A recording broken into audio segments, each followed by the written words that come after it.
and then we do the clap. So, 3, 2, 1. Welcome to the Hunters Hub. This is your host Fortwan, joined by co-host Pan. How we doing? I'm doing great. Having a nice night. Had a fun little misadventure at Subway that maybe Steve could tell us about because it was just amazing. Oh boy. Speaking of which, have you guys ever seen the Game Grumps rant about Subway? No. No. I'll have to link that later. It's one of the funniest like bits they have where like Aaron just goes ballistic on the person behind the counter because like they get his sandwich wrong. And then like I won't spoil it, but the punchline at the end, what Dan says is just hilarious. It just completely like puts it over the top. So anyway, yeah. Subway, good Subway. Okay. Story. And our guest Steve, who's filling in for Sasha, whose power went out. They had a giant storm and blew everything out. So Steve decided to fill in for us again. So welcome back, bud. Yep. Thanks for having me again. It's always fun. Yeah. So apparently we're going to get into some heated discussions about Legends of the Guild today. A lot of people. Oh, man. I didn't look into a lot of people's like general opinions on this. I did see some like positive things that are like, oh, it's better than the live action movie. You know, like this thing right here, which my brother bought me the Blu-ray for. Oh my gosh. Oh yeah, I meant to tell you that earlier. Yeah. I don't know. 421, you run the longest running Monster Hunter podcast. I think you should have a physical copy of everything that has the word Monster Hunter on it. While fair, I am not like I don't go totally out of my way for Japanese copies of things though. Like no, I don't think you need to do that. No, for sure. But if there's an English release and a Japanese release, Sure, I think the English release is good enough. But you should have one of everything. I do. At this point, yes. I actually just There bought we go. my 5th Wii U edition of Monster Hunter 3 Ultimate. Wow. Okay. It was $12. Like, why not? Okay, but if you already had the 4, what does the 5th one do for you? I have no idea, okay? No idea. It's a compulsion at this point. Like, I understand $12 isn't a lot of money. And if you're getting something out of it, then that's great. But yeah, no, I was like, do I? Yeah, it's $12. Like it was like that's it. It's. I also saw there's a John Wick strategy game on the Switch. Like Really? tactical strategy game. and do you just control John Wick? I've never heard of a tactical strategy game that has like one character. I haven't booted it up yet. I'm actually trying to finish another game, but I will report back when I boot it up. It is a John Wick in universe, and it takes place before John Wick #1. Interesting. I still need to watch all those movies. I love the idea of them, and I love Keanu Reeves, but I have not sat down and watched any of them. And I guess I assumed you meant a turn-based tactical strategy Yes. game. Yeah. I have played real-time, like you control one character tactical games. Okay. No, I assume this is like XCOM. I'm assuming this is the way this is. Yeah, that's what I was imagining too, like XCOM, but just with John Wick. I can't remember that one game. Was it Super Hot? Yeah. Yeah, I would call that a Super Hot. real-time tactical game. Mm-hmm. Okay. I don't know. It did say momentum-based strategy, so that might be part of it too. There might be. He might get to take multiple turns if you do stuff like maybe like combo turns with kills and stuff. Maybe. I don't know. This is all speculation. I have not booted up the game, but I saw the John Wick game and I saw Monster Hunter 3 Ultimate and I bought it. I had to kill time before my dinner with the ex and her husband yesterday. So, hey, it was All fun. right. We went to Applebee's. Good. So, welcome back, Cloud. I don't think we saw him last time or lately. I don't think he was there last time. No. So welcome. Nice back. to see you. And Ace is here as always. We got some more people here too. So anyways, we are going to talk about Legends of the All Guild. right. I will say on the John Wick note a little more. I did just recently buy the whole trilogy on 4K Ultra HD for my PS5. And then that led me down a rabbit hole of buying a bunch of things in 4K that I have never seen before, but I've wanted to see. So Jesus Christ, my cats are trying to kill each other. I will be right back after I deal with this. okay. Tell me about this. So I got Nobody, which I don't know if you've seen Nobody, but Nobody's like a John Wick action movie. He's an ex FBI agent who now works for a family business, who just snaps one day when these people come and steal. Like, he basically, like, he lays low. They take stuff out of the house. You know, they rob his house. These like poor people that don't have a lot. They're basically robbing people to survive. And he realizes what's going on. He realizes they're amateurs, so he just sort of lets them take stuff, make sure nobody gets hurt, and gets away. But everyone ridicules him, like, why did you just let them get away? You had a chance to stop them. Like, why? So he gets kind of ticked off. And then he sees like a bunch of thugs in the street, and they're like basically going to like rape this girl on the bus, and he's the only other person on the bus, and he just snaps. He's like, "No, I'm not going to take it anymore." Beats the crap out of the guys on the bus. One of them happens to be the younger brother of a big mobster in town, and shenanigans ensue. And it sounds like every like 80s action B movie. Except the action is a lot better than the 80s action B movies. It's made by fair enough. It's made by the John Wick people too. In case you didn't hear, Steve, this is Nobody. This is one of the random ones I bought. And okay. If you guys saw what is it, Breaking Bad? It is the lawyer from Breaking Bad. Oh, okay. Bob Odenkirk. Yeah, yes. Bob Odenkirk. Yes, so he's Nobody. Because everyone asks, "Who are you?" and he just says Nobody, and it's actually a. Oh man, he's pulling Odysseus on these guys. I also bought both the Jumanjis. I've never seen the new Jumanjis where they turn into a video game. Wait, so like, was there a sequel to the new? Are there two with like The Rock, or did you just mean like the first one? I don't know. No. I remember, it is two with The Rock. The next level. Oh. Okay. And the first one. The next level. So you don't have the Robin Williams one then? Oh, I didn't know there were two with The Rock, huh? Yeah, the one with The Rock is fairly recent. I want to say within the past couple years. Yeah. I liked it. Was the same year that I have not seen them. I remember that was the same year that what was it? Disaster Artist came out. Okay. Because I went to go see Disaster Artist, and it was literally like I went on the Friday that they stopped showing it, and they had Jumanji instead. Gotcha. Oh, I gotta go help my little boy. I'll be right back. Sorry. So those are really good, and then I also bought Love and Monsters, which is like a post-apocalypse movie. Really funny, really good. It's like a zombie land, except radiation caused all the cold-blooded animals to turn into monsters. Fun! Yeah. I don't think the writers of that know exactly how many cold-blooded animals there are. No, they don't. But they had a really cool thing about a snail. I liked that. So like basically bugs, amphibians, reptiles. They had like a lot of like those had turned giant and mutant. There was a crab. There was a giant crab.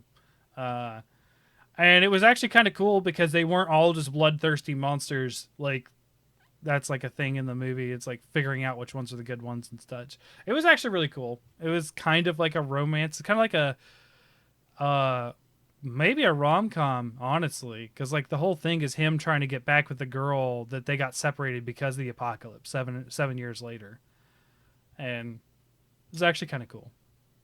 That is the plot of Y: The Last Man, except the apocalypse that happens is that every male mammal dies except for like this guy and his pet monkey.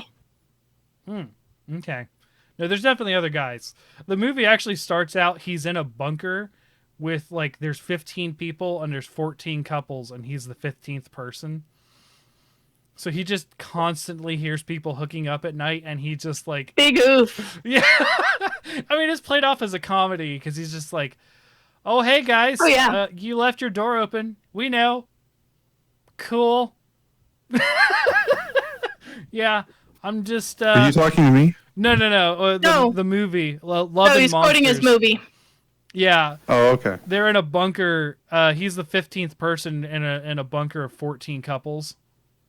So like he's just like the 5th. Like okay, so like 25. He's the people. 15th wheel. He's Yeah. the 15th He's wheel. the 29th wheel. Yeah. 29th wheel. Come on. So he there was a scene where they were hooking up and he was like, "Hey, you left your door open." They're like, yeah, we know." Cool. Cool. So he basically starts like sleeping in like the tunnel where no one lives. It's just it's a funny movie. But yeah, just a bunch of movies I bought in 4K, had never seen them, but I'm like, hey, it's 4K and I wanted to see this. Let's watch it. And it worked out pretty well. Speaking about movies though, we got Legends of the Guild to talk about today. The Man. the Monster Hunter movie with animation that came out on Netflix. So Yeah, think- there is animation in the movie. yeah, it is unequivocally animation. And it was probably top of the line about when the Final Fantasy movie came out. Yes. I don't think so. I think that movie had much better animation. Just I that, don't know. they had Okay, like all let the. me put it this way, Fortuan. Shrek looks better. It does. And Yes. Shrek came out Shrek- a long ass Yeah, time Shrek ago. looks Shrek quite a looks bit better. better. Shrek had more money though. You can tell that this was a money issue. That's true. Oh yeah. Yeah, no, I think what got me is that like I think they downloaded the Unity assets for like 300 like body expressions, Oh, and they just used all of them. No, they just they just half. no, they've got all these like animations. They've got all these like body animations that they made for like Monster Hunter World. And they basically just Oh, sure. basically reused the animations from Monster Hunter World. Except the fucking Yeah, okay, cutscenes in so- Monster Hunter World look so much better than this. They do. Yeah, so this will be an were interesting actually discussion motion in that capped.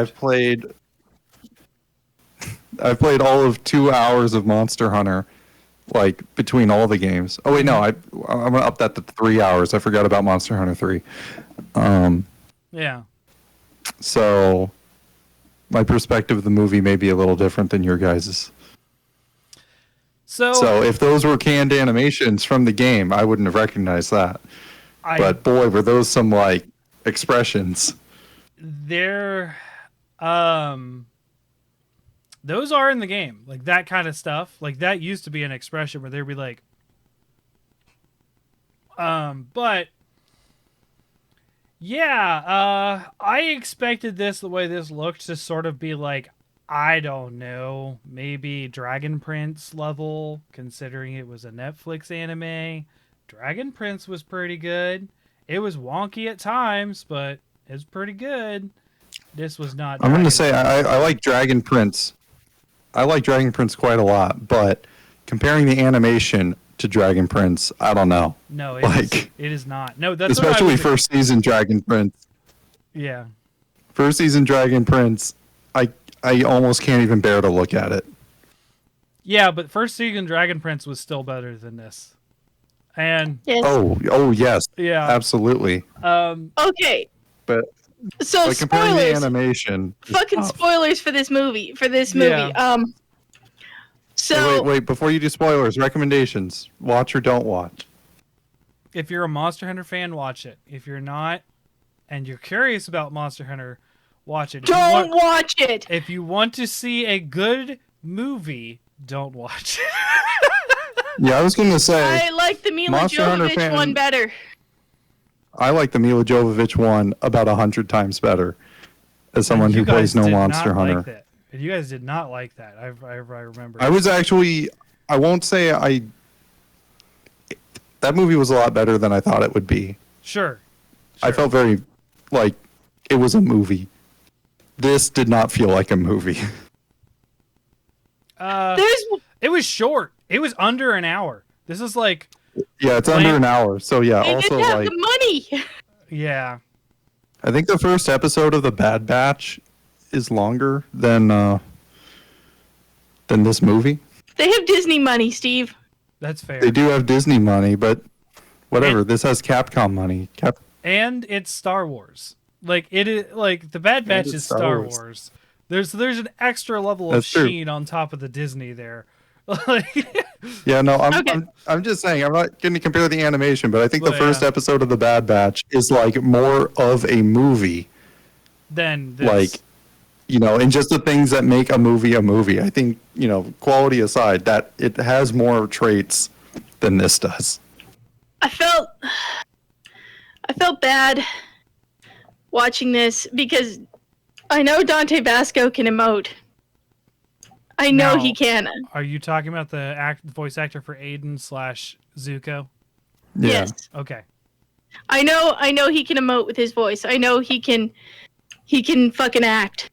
Yeah. I mean, if Avatar's anything, yes, he can. He can act, but and And he's he done was other sure stuff too. he was sure saying some dialogue. This is the first movie or the first animated thing I've like seen maybe in my whole life. It reminded me of like when shows would make fun of Speed Racer, like old Speed Racer, where like they have to get all the dialogue, like they just directly translate from Japanese to English and they try to fit all that dialogue into the lip flaps without adjusting it. Yeah. And, like, The actors have 3 seconds to say 2 sentences. there was some definite sound issues as well. It within the first minute of the movie, I was like, "Oh, this wasn't mixed at all. This is just flat voices. yeah.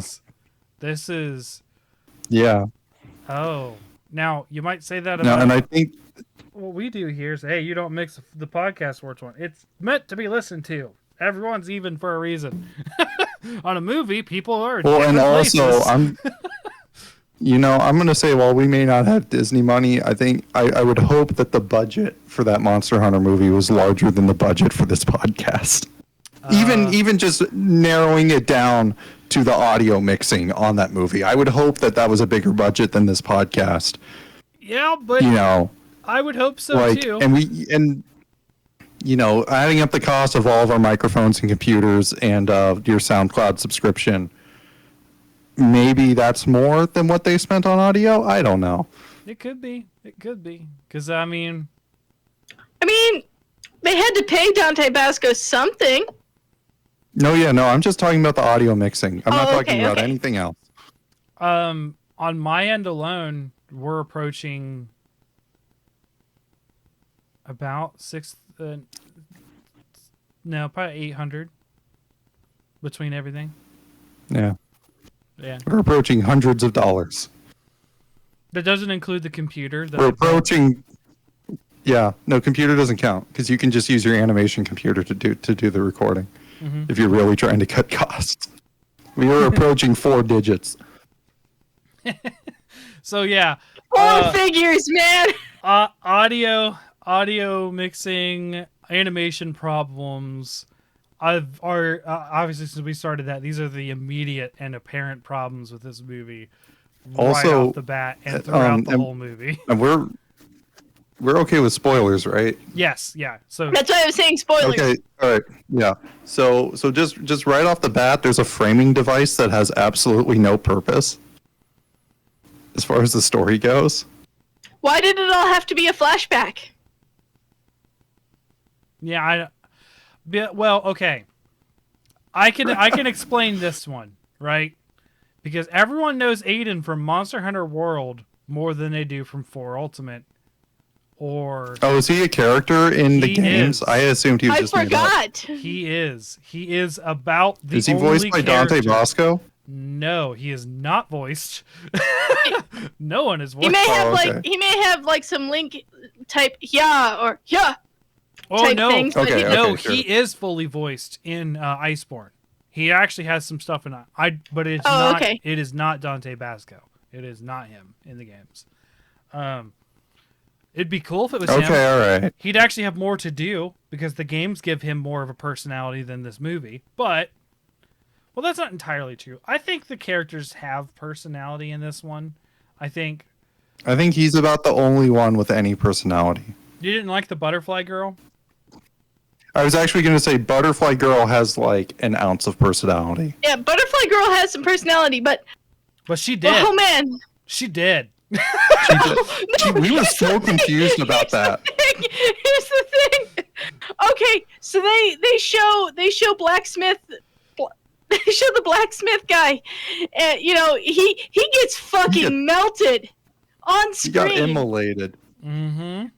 Okay, that was actually like shocking to me. And then they do a discretion shot for Butterfly Girl getting eaten, and we're just like, for like 5 minutes we were wondering, wait, did Butterfly Girl just get eaten? Yeah, it's just a cutaway. No. It's just a cutaway. Yeah. Yeah, like, and it's not even like. I feel like. I don't know, I guess I'd have to rewatch it if I really want to confirm. So maybe I'm a little wrong. But like the monster, it like reared up and opened its mouth. And then it cuts to the other guys and they're like, oh no. And then it just continues on and they never cut back to her. And Chelsea's like... Other than the insect glaive on a pile of stones to commemorate her nothingness that is left. Exactly. Yeah, but that's like 10 minutes later. Yeah. But like in these scenes, Chelsea's like, "Oh my god, I think she died," and I'm like, "What? Wouldn't they?" I missed it. I blinked. Wouldn't they be like, "May, no," or like something, like react? I mean, I know they went, "Oh no," but they didn't like. And then whatever, they keep on going on and they keep fighting the monster, and And then he hits it in the face twice with his stick. Did you catch that? Yeah. Yeah. Yeah, they reused like a scene. Yeah, when the flood is happening and Lunastra is about to come get them and the water's about to wash her away and he smacks her with the stick and then it kind of clips to her flowing downstream and then she's back to clawing at the cliff trying to get him and he smacks her with the stick and she gets washed downstream. I missed that. Yeah. Honestly. So did Steve. I missed it it happens. too. It like the movie just loops for like 30 seconds. Chat is saying, "Oh, Aiden killed her by bursting the dam." Yeah, no, she's not dead. That Elder Dragon is not dead, and they played it off like it's dead. I was like, nah. Oh no, I think Cloud was saying that Aiden killed Butterfly Girl by bursting the dam. Girl. Oh, I gotcha. Yeah, no, Lunastra. Because like, if she was killed a lot of people by bursting that dam. Yeah, but if she was just KO'd, whatever, like she's dead. Yeah. I don't even know how they got her insect glaive back, honestly. Well, let me see. No, this is 5th gen, so they can't swim. So.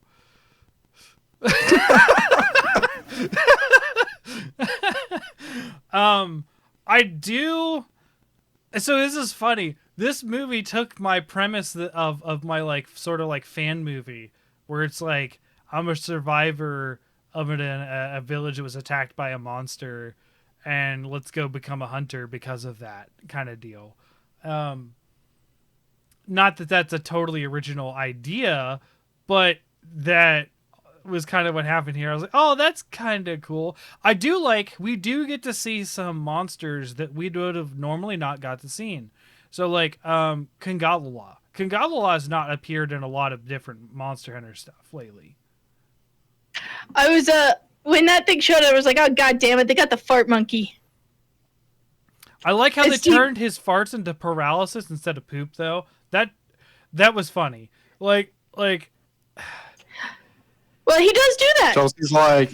Chelsea's like, oh my gosh, he's gonna fart on them, and I'm like, seriously? And then yes. And then he burps on them, and we're like, oh okay, I guess that's an acceptable change. And then he farts on them. Yeah, well, see, and I'm like, man, we're watching this. It's been a long time because the only time Kangala appears in the games and the recent ones is Generations Ultimate, and he farts and burps. Yeah, but I don't think that the mushrooms that he eats affects the farts. I don't think they do.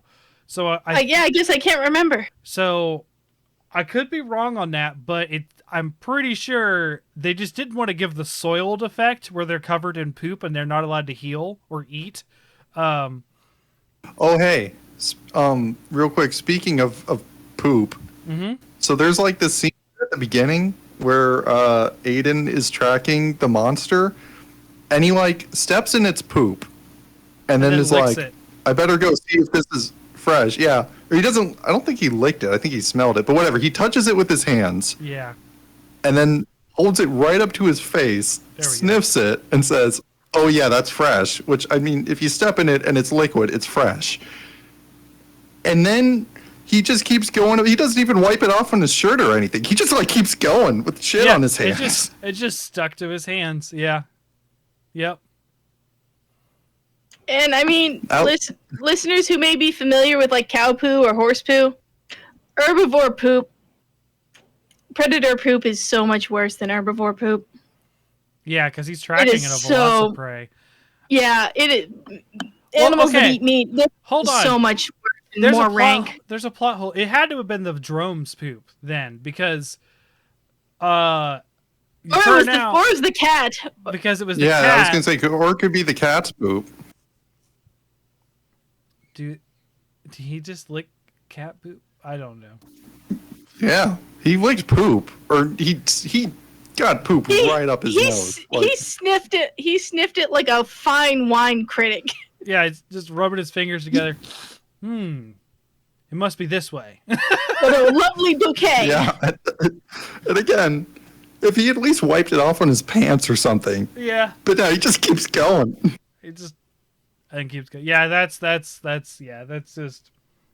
another reason why we're in the uncanny valley on this movie. Yeah. I did really appreciate when Butterfly Girl was like high from the yellow magic mushroom, that she was like really confused and kept calling the Devil Joe an angry pickle. Yes, that is a sure angry pickle. Yeah. And she called it a pickle Joe. She also kept calling it pickle Joe while she was high. Yeah. I do like, so there was things I did like about that this made movie. me happy. The Kangala fighting with the Devil Joe was cool. And the fact the Devil Joe just didn't outright kill the Kangala at first was actually kind of cool too, because they don't do that in the games. They'll attack each other, sure. Devil Joe will totally eat a dead monster, but it doesn't just outright kill something. So it was actually kind of cool to see it fight the Devil Joe. The Devil Joe ultimately does kill it, but and then like them fight the Devil Joe. I did not expect the Devil Joe fight, although I should have, because the splash screen of the movie is Aiden facing the Devil Joe. So if you just look at it from Netflix, the Devil Joe looking at him, I thought the Devil Joe fight was actually really cool. I think it moved pretty well as far as like the animation, but for the monsters wasn't that bad. So I guess that's just a theme in Monster Hunter. When you look at the monsters, things are fine. You look at the people, everything else sucks. You know, I hadn't thought about that. The monster animation, yeah, there weren't like noticeable issues with it like there were with the human characters. Right. I think Devil Joe is a little too small, to be honest. I think like as far as like what oh my gosh. But it again with this. I'll say the cat was animated pretty well. Its motions looked pretty smooth. It was. I actually it was like jumping around. I don't know why they trusted it. They're like, this is a villain. All right, come on, carry our stuff. Don't run off. Yep, I like that. I like his punishment. He's basically Sam. He was Samwise, the cat. Samwise wanted to go, though, right? Like, the cat was just, like, forced into it the whole time. That's fair, but originally Samwise was conscripted by Gandalf. I just recently watched those because I got those on 4K. I guess, yeah. I mean, he was like hiding outside the window, and he's like, "You're not going anywhere without me, Mr. Frodo." Yeah, well, because or was he like, "You're not taking Mr. Frodo"? No. What he was dropping eaves as I ain't be dropping no eaves. Yeah, he was dropping eaves. Yeah, that's right. I ain't be dropping no eaves. And Gandalf is like, "Oh, I have a use for you," and then you're basically going to be Frodo's pack mule. Is essentially what his punishment was. But Sam ended up wanting to be that anyway, so he could be with Mr. Frodo. Yeah. But you know, Oh, Chelsea, I thought Chelsea went upstairs because my son is screaming. I had to blow my nose, but I'll go take care of him. You guys keep talking. Oh, okay. He's dropping some eaves. Oh boy. So I think the Devil Joe animations and the Kingala animations were good. I think once they were actually fighting, I think the people animations were okay. Yeah, you're right. Yeah, it wasn't as distracting, but it's like, I don't know, the way they scripted it. It was like every sentence had to have a full body emotion that went with it, and I just found it horribly distracting. Yeah, I think one of the worst animations is when he has the sticks, and he's trying to teach him how to do the dual blades. Yeah. Oh, and that cracked me up.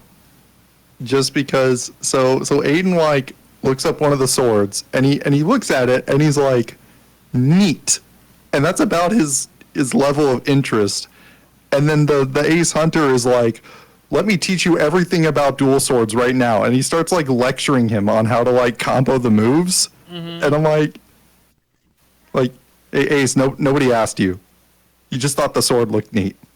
You don't need to teach him a whole martial arts lesson. It's kind of fair.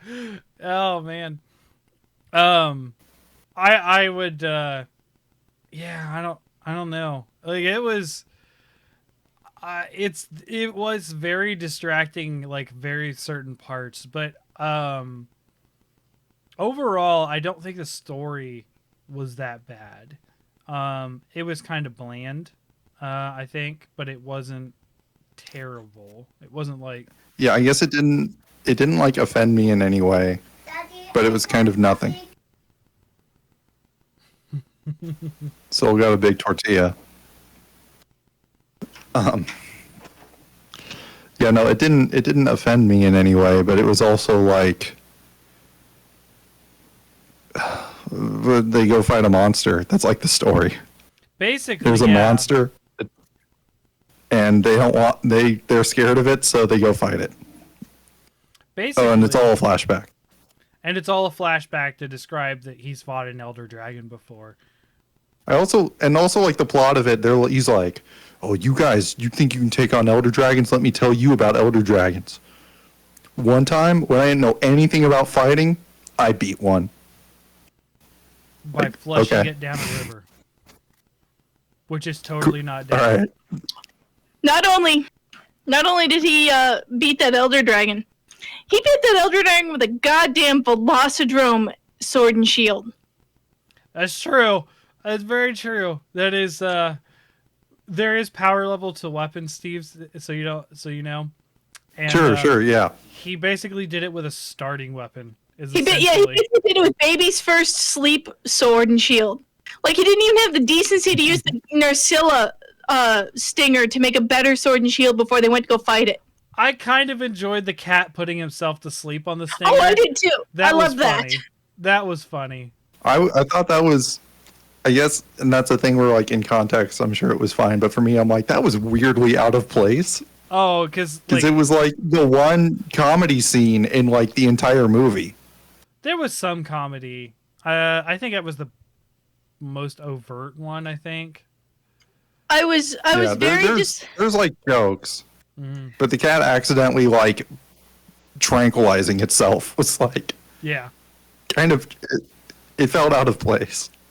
I was very disappointed that they made that feast and they didn't have a fucking scene with a cat chopping up stuff and cooking. Yeah, they could have just used a scene from the game. Just like whatever. I mean, that's exactly what they did the screen. in the Monster Hunter movie with Mila Jovovich. Yeah. I know. Yeah, It was great. delightful. It was delightful. Yeah. And Yeah, then that was my favorite part of that movie. and then the Asian guy was like, Palico. Yeah, Yeah. he's not a palico. I liked That's- also that's the like problem. every time they meet it, they're like, Jesus, when Mila Jovovich meets it, and she's like, Jesus Christ, what the fuck is that? It's a cat. Don't you have cats? Yeah. Oh man, it's funny. Oh man. But the Mila Jovovich movie, again, like, not a great movie, but I don't hesitate to call it a movie. And you know, like it's got good structure. It's got beginning, middle, and end. They build up to the climax, I think, in a much more satisfying way. Mm-hmm. I like, you know, there are parts where they're down and out. They actually feel down and out, as opposed to like, oh man, I can't believe he yelled at me after I fucked everything up. Yeah. Oh jeez. I don't think I should be a hunter anymore. Yeah, I'm no good as a hunter. Here, take my sticks. I forgive you. Keep the soul. All right, well, all right, I'm glad. Yeah, it's like, okay, well, that's you know, the second act. You got to be down and out. There it is. That was that scene. Yeah, that was some forced conflict, if you could say. I mean, it had like a good idea of like, hey, you don't know what you're doing. You're gonna get us killed. Like, I think that was the idea of it. Oh yeah, so the thing they were all pissed off about him, he's like, I didn't need to use the extra anchors, and they're like, what? Yeah, and that was pretty dumb. It's not like it. Okay, so that was dumb. He didn't do what they told him. I agree, but then it just claws through it. It didn't matter how well it was anchored. It just like tore the cloth to shreds, and it just came out through the hole. You could have put 4 more anchors on it. That wouldn't have affected its ability to resist being cut in half. He could have just cut its way out of the canvas. I was hoping they'd trank it and they would just capture it, but they had to. They put in some extra drama for the Devil Joe to show up, which they could have just had the Devil Joe just rip the Kingala out too, which they didn't have to make Aiden like an idiot to do that. Hey, so Cloud says Legends is a movie for people with pre-existing Monster Hunter knowledge for sure. I would agree with that, but interestingly, when we pulled it up, it said number 10 trending today in kids. Fair. And boy, if there's a demographic that I wouldn't expect to play like a ton of Monster Hunter and know all the lore, it's people under 12. Like, yeah. Oh my god. It is a very also there's that scene where that guy gets complexity. And then there's that scene where the guy gets melted. Oh yeah, the kid says number shit. 1. He does. Well, he doesn't say the T, but he goes shit And then he gets a smacks rock. into a wall. Yeah, it's a rock. Shit. I did catch that. Yeah, I was like, did he just nah. No, he didn't do that. No. I'm just like, you're listening to this as a kid's movie, so like number 10 is Monster Hunter, number 1 is Cocomelon. Like, what? Are these in the same category? Cocomelon! Doot, doot, doot, doot, doot, doot. I have not been subjected to Cocomelon yet. Your girls are too old. Good. Yeah, Soul's like outgrown it at this point. It was all we watched last March. Is that the one where they had the rip-off nursery rhymes? Yes. You know, I've seen that. Yeah. Yeah. I just, yeah. They're on Netflix too. Guess what Emery was asking to watch today? Was it Death Wish with Charles Bronson? It was Blippi. Oh man. I want to see Blippi. Morg mentioned Death Wish, and that's a. Oh no. Just real quick, Morg mentioned Death Wish, and that's exactly what I was thinking about when you were describing your Nobody movie. Oh. So earlier, Fortune, I mentioned how my son, you know, if he stays in his room at bedtime, he gets a bowl of frozen raspberries because that's his favorite thing. Mm-hmm. Yeah, raspberries are his favorite thing, and they have been his favorite thing for several months because there's a Blippi episode where Blippi visits a raspberry factory. Oh. There's one where he goes to a raspberry factory and one where he goes to a raspberry farm. Oh no, that's You've part of the seen same them. video. That's all the same video. They go to the farm. They harvest. there's. Okay, I'm gonna say there is a raspberry factory video and there's a raspberry farm video, and Soul is specific about which one he wants to watch. Oh. They could just. I'm not saying that there isn't a farm.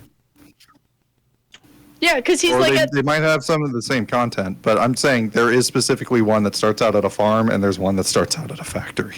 Oh, okay. Well, I anyways, know that's there's what Frozen. Applesauce one. I know he watches how applesauce is made in one of them too. Oh, yeah. He's like at the store, and he's like, I wonder where frozen raspberries come from. And then he's at this raspberry farm, and they pick the raspberries, and they send it to a plant that like processes and freezes them.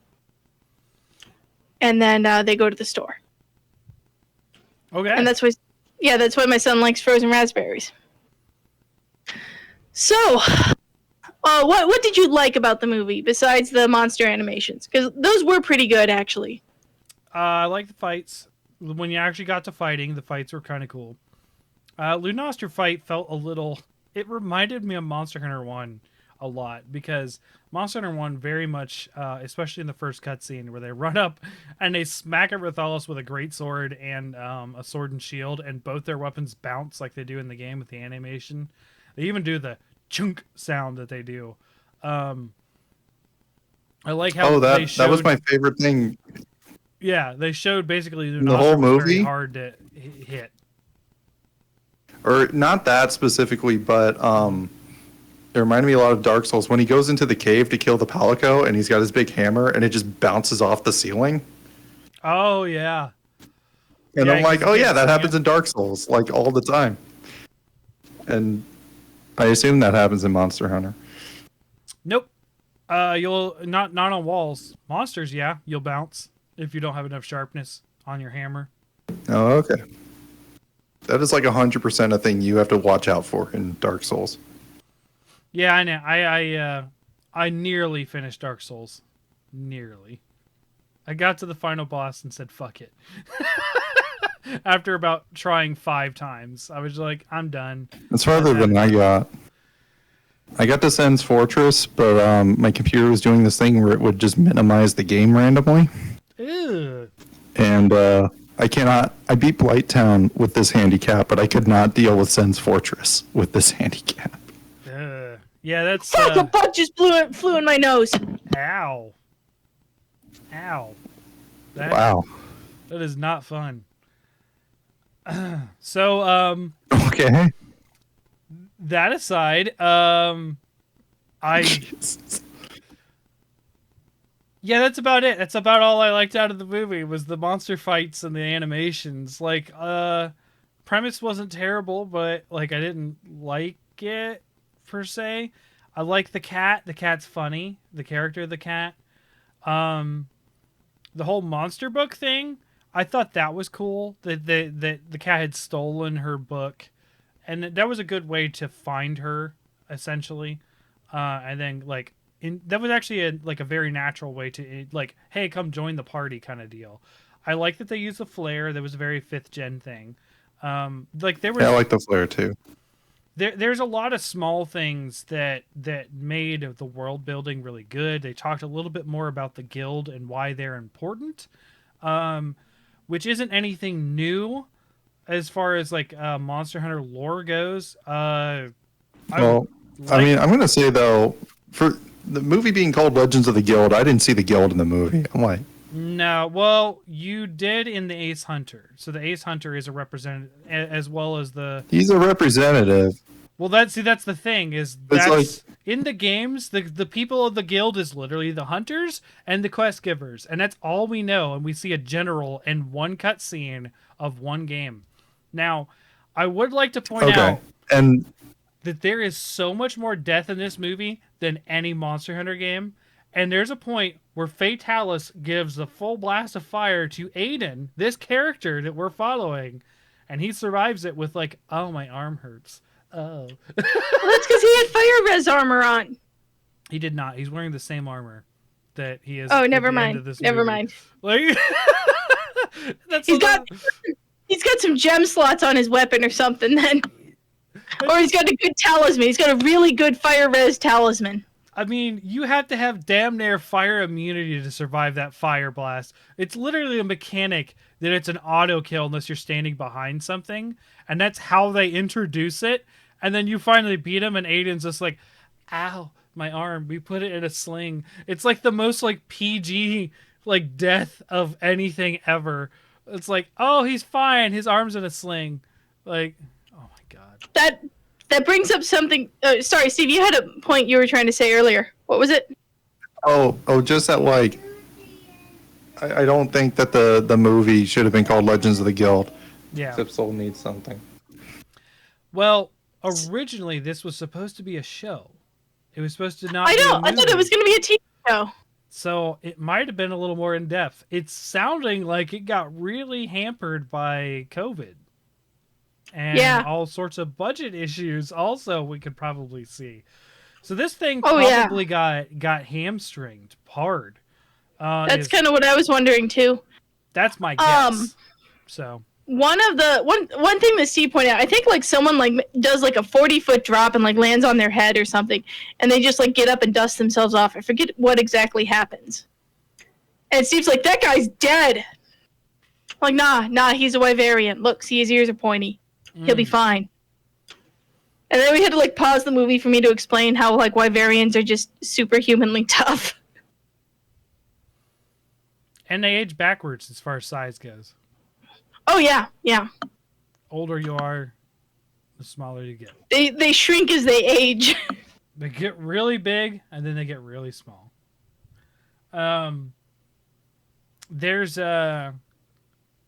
But I mean, also there's just no fall damage in Monster Hunter, any of them. So no. There's this meme comic I saw like ages and ages ago, right after World came out, and it's like jumping down from the volcano in MHGU, and it just shows like this like meteor descending from space. It's just like several panels in this comic of like this like star falling from space and burning up in the atmosphere, and then it lands and makes a deeper crater in the volcano, and then you see this hunter in like the superhero landing pose. Nice. There's a I've been trying to find it for like a year because I wanted to show it to you, and I just can't find it. The Generations Ultimate. Do you remember the map that they added in that game? I can't remember what it's called, but it's got a bunch of ruins, but you can go all the way up to the top with the mountains and all the clouds and stuff. Yeah. I believe that has the largest fall in any game that you can. I thought the volcano did. I don't. It might in the older games it would be the volcano, but I think this one takes the cake when you jump off the cliff to shortcut somewhere. I think you are falling like from the clouds. From the clouds. Like we're talking like cloud level down to floor level, maybe even below sea level, because it's the undersea caves.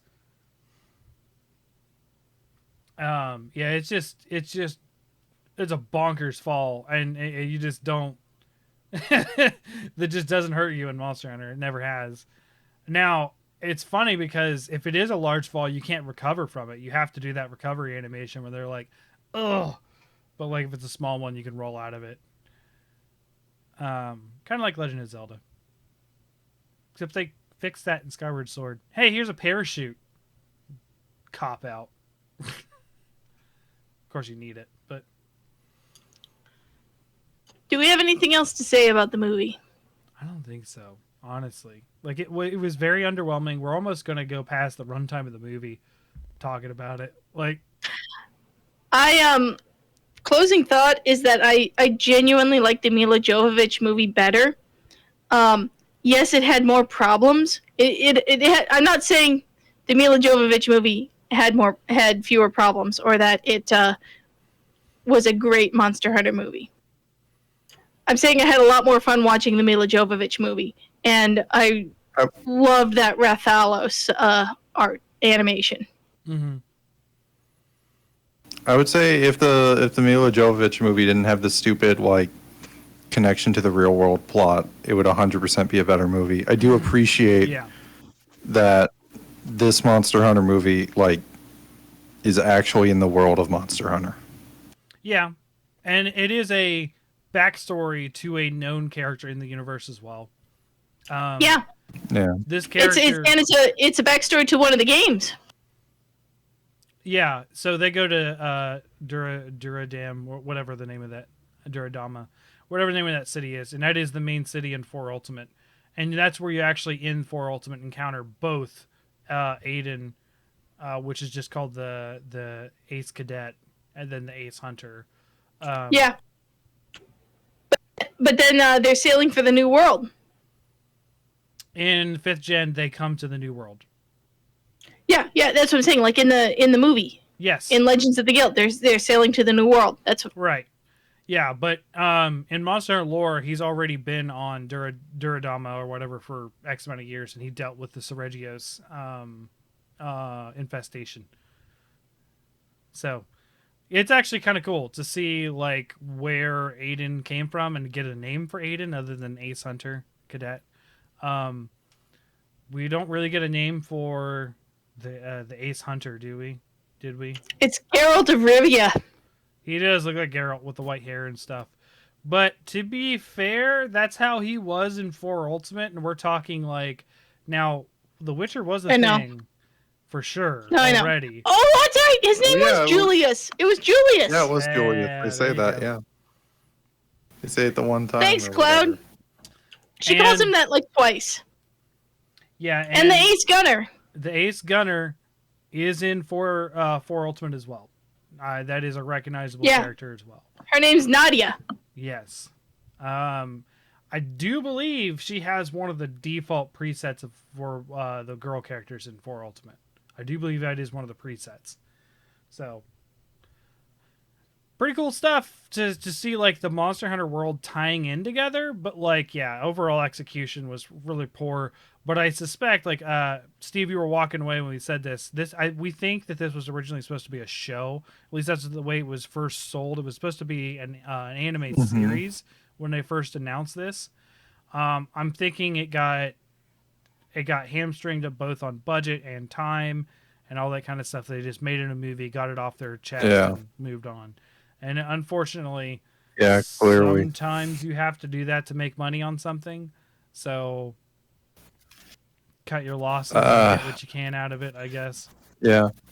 I don't know. I can't help but think of, since I assumed that these were all made up characters and stuff, and it is cool to hear that they tie in.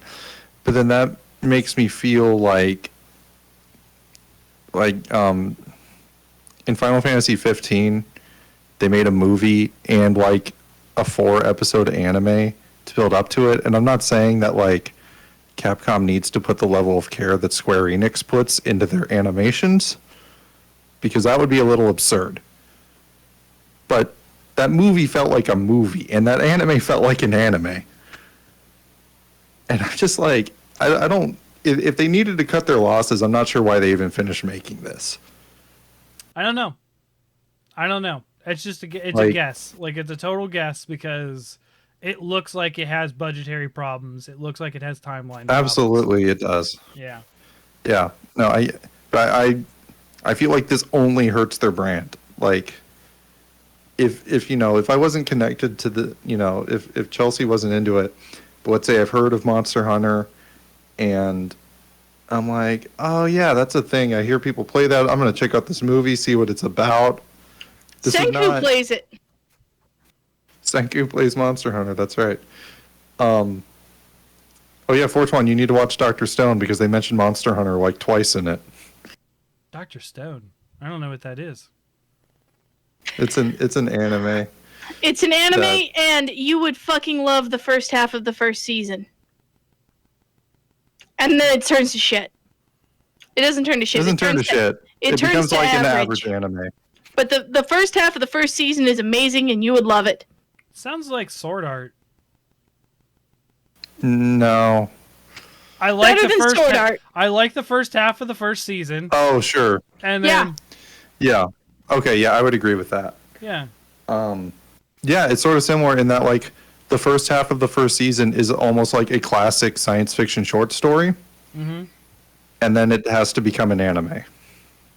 Now, there is famously an anime that did depict 2 girls fighting over a boy in Monster Hunter. There is that. And one of them is wearing the butterfly armor.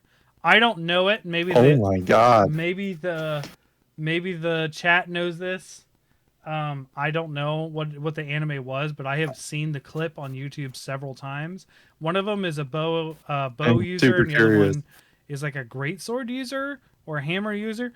Basically, they're trying to kill each other over the guy who's trying to learn how to play, and it cuts away to them getting mad at each other, playing on their PSPs, looking at each other in school. It is. It is. I wish I knew what it was so I could recommend it to people, but I just know that it exists because it was posted on Well, Reddit several times when I was a moderator. well, Fortuan, as the be all end all Monster Hunter player that I know that you are, I think you need to watch that anime in its entirety, and you need to watch Doctor Stone in its entirety. Dr. Stone and this anime from some other time. Okay. Yeah, you need to consume all the Monster Hunter. My brother has been on an anime binge because he got Hulu, and he's been watching a bunch of stuff on there. He's been telling me about all these crazy animes. Like one had like a medieval magic place like invade like Japan, and it was like a military conflict between this portal of like fantasy world and like the main character. He was, what do they call it, otaku. He was an otaku general, and Of course. he was like geeking out over the stuff, but he's also a general for the human army, so he has to like fight these people. And it was obviously a harem anime because like the elf chick and the necromancer chick like him, and God damn it. yeah, it just I'm gonna say, but as I've gotten older, I've just discovered with anime, there's a lot of anime who premises I love, and then they try to turn it into a big long thing, and I'm like, no, your premise is good for 6 episodes. Like, you need to stop. Like, all the best animes are like 6 episodes. I mean, one of my favorites was basically like watching Cold Case Files. It was called Detective Conan, and that's all it was, is a murder mystery every episode, and it's all I cared about. Yeah.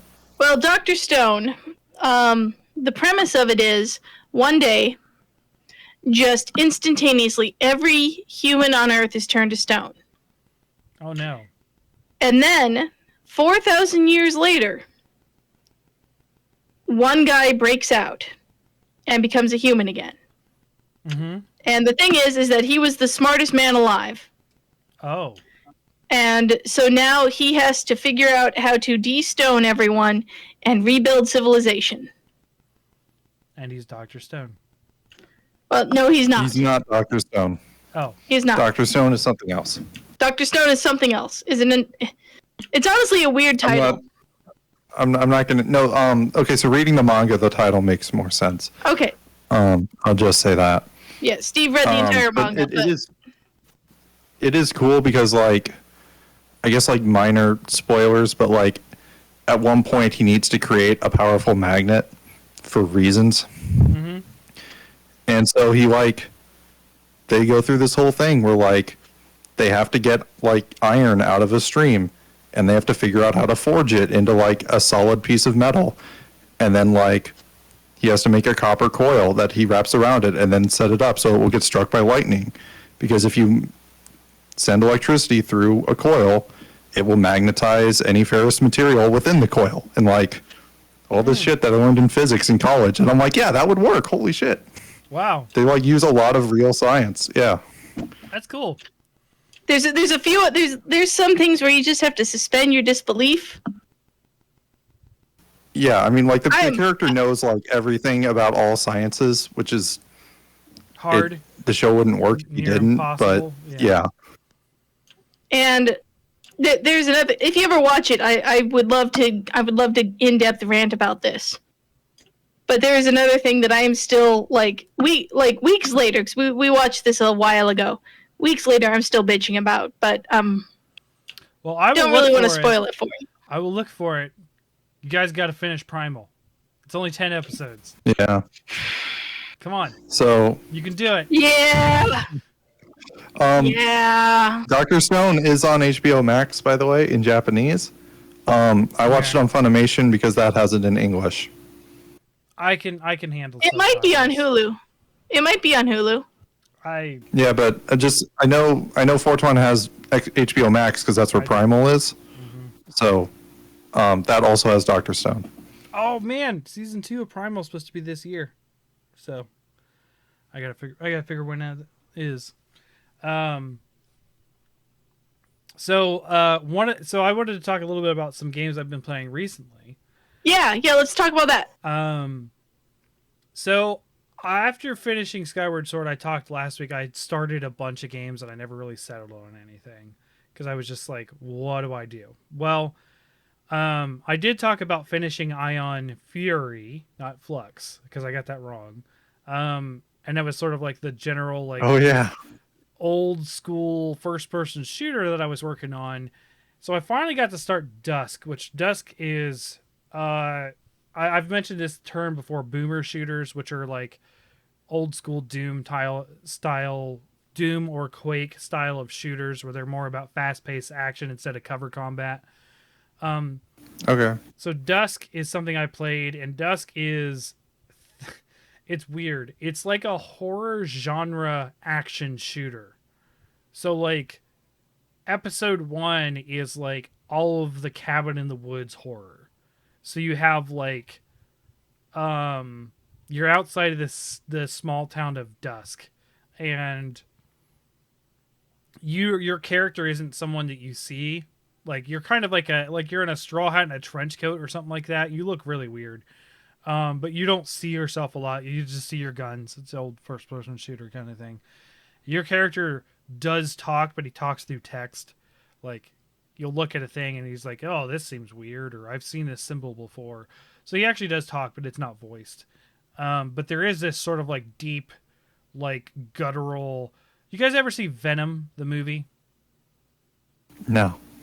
I did not have any interest in Venom based on the trailer. I did watch it this week. But I do know what he sounds like. Right. So like there's that weird disembodied voice that comes out of nowhere.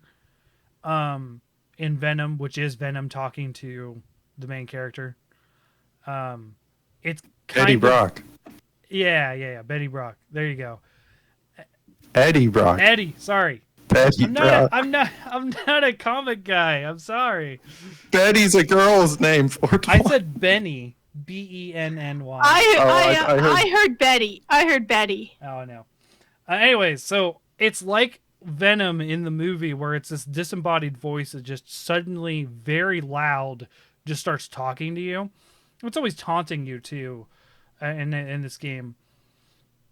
So basically you're running through and like the enemies are like cultists that shoot fireballs. Like cultists in like they look like KKK members. I'm not even kidding. They're like robes with like pointy hat robes and everything. You're out in the woods. There's guys with paper bags over their faces and flannel shirts with chainsaws. There's Wendigos, right? So you have like these invisible monsters, and when you shoot them, holy cow, it's just like sticky thing with like a deer skull and antlers for a face. And like, it's like, oh my gosh, it's like a bunch of and it's actually kind of creepy too. And then there's scarecrows with shotguns. So it's like, it's sort of like cabin in the woods, sort of like foresty hick, kind of like that kind of like genre of horror. And then it immediately turns into an industrial horror. And you're like, what is this? So like, you get people with like gas masks, and then go ahead. Okay, so I'm understanding like the horror influence stylistically. But is it like a horror game where like the game actually scares you? Because I feel like with these boomer shooters, you usually feel pretty overpowered. So it's a mix, or like maybe not overpowered, but you feel like a badass. So here's the thing: you can do all the fast moving, the jumping, the strafing around things and shooting them, bullets flying everywhere. Like that's the kind of thing of a boomer shooter, right? So that's what the gameplay is. But it stops you at certain points, shoves you in a corridor, and has you do like scary like bah, like those kind of noises too. So it's like a real back and forth on the horror and the action. And interesting. The original Dooms did this very well too, where it felt like horror if you didn't know what you were doing. The more you got into it, the less horror it became. And that's kind of the way this is. Well, slasher films are that way, right? Like I'm not a big horror fan, but slashers start out as like, like we're just everything's like, holy cow, it could be anywhere, and there's like but it starts ratcheting up the kills and the action, and suddenly you're no longer scared. You're more like it's all adrenaline. That's kind of the way these games end up going like this. But there is like quiet moments that are meant to be spooky and stuff too. So like towards the end of the first episode, which is the sort of like backwoods stuff, you start to get into the industrial area through like a back area, and you see where they're actually like genetically making the Wendigos, and you're like, oh, that's not good. So you go through, and then you get into the industrial area, and suddenly you're facing a bunch of stuff. It's a really cool game. But I will say, I was like the whole time I was not very creeped out myself, even though I am not a very big horror fan myself, because either it bores me or it scares me to death, so I avoid it. So, I got to the end of this game, and I looked at a picture on a wall, and I legit jump scared myself looking at a picture. I was like, "What the crap?" Here's the crazy, because it's just that creepy looking, right? And all it is this dude that has like these really red bloodshot eyes but small pupils. It's just like and think of this, it's like a 32-bit portrait on a wall, right? But it just looks creepy as hell. And I'm like, okay, so that's just a creepy looking dude. Turns out that's the penultimate boss that I had to fight, and I was like, this is just creepy the whole time. And he's basically like a player character. He moves and shoots like you, and actually has your weapons. So it's like a Those are my Dark Link. favorite boss fights. Yeah, it's like a Dark Link situation where you're like fighting yourself. And I'm like, holy cow, this must be the final boss. Because he's actually talking to you, and he's like, oh, ho, ho, this is my final test. Killing you will be my final test. Nope. Then it turns into a Cthulhu game. Not kidding. You go in and you fight the Elder Horror. Oh, I remember DMC Devil May Cry was like that but flipped, and I thought that was, I don't know, better. Like the penultimate boss is like this giant demon that's like as tall as a skyscraper that you have to fight. Mm-hmm. And that's an interesting boss fight in its own right. And then after you beat him, and because it's like a reimagining or a prequel, but Virgil, who's like basically the same as Dante, you were teaming up with him the whole time, and then he's like, okay, now we have to fight because now we have different philosophies or whatever. Oh. And while you've been fighting bigger and bigger monsters who like have their big lumbering slow punches, for the actual final boss fight, you're fighting another swordsman who can like block your moves and moves around quickly and has a really small hitbox and is doing the shit that you've been pulling on bosses, and he pulls it on you. Mm-hmm. And like, I really like those boss fights. Well, it was a fun game. I heard a lot of good things about it from people who like similar games like the boomer shooter stuff. And it was actually a lot more scary than I thought it was going to be. But I'm scared easily too, so that doesn't really help. But that was really fun. And I finished that. I finished that quickly. Like I said, Ion Fury took me 2 years to finish. This one, sort of playing it like an hour or two every once in a while, I finished it within a couple weeks. And then the other one I want to talk about, the one pan that I told you about, Patron, which is like Banished, except you have a tech tree. Are we sure it's Patron and not Patron? Could be Patron. I don't know. I'm saying Patron. I feel like it's more likely it's Patron, but it could be Patron. It's fine. I just keep hearing I've never heard of this game. Oh, I don't know. I keep hearing my college roommate, because he would constantly just wander around our house singing shots Patron on the rocks in college. So whenever you say that, that's all I hear. Oh, I don't even know what that's from. Steve, you know who I'm talking about. Patron, yeah. Patron is a popular kind of tequila. Okay, and there's a rap spelled song with an E. It is spelled like patron. No. Yeah, no, it's Spanish. Okay. Yeah. It's tequila, yeah. But yeah, Shots by Lil Wayne. He would sing that all the time. Yeah. So this is it. The premise, I didn't really read a lot of the premise, but what I understand from playing the game is that you are still... I see it like an American colony of the British Empire. It's that sort of era that you're playing in. Basically the same technology level as Banished. But you can have sawmills, so that's cool. But you are managing food, you're managing happiness. You have to manage loyalty. So you have to manage loyalty, and it's weird because you have two different factions you have to deal with. You have to deal with the laborers and the peasants and the merchants and the nobles. So there's an upper and a lower class. Standard Tropico stuff, no problem there. Okay, yeah, I've never played Tropico, so I didn't know that.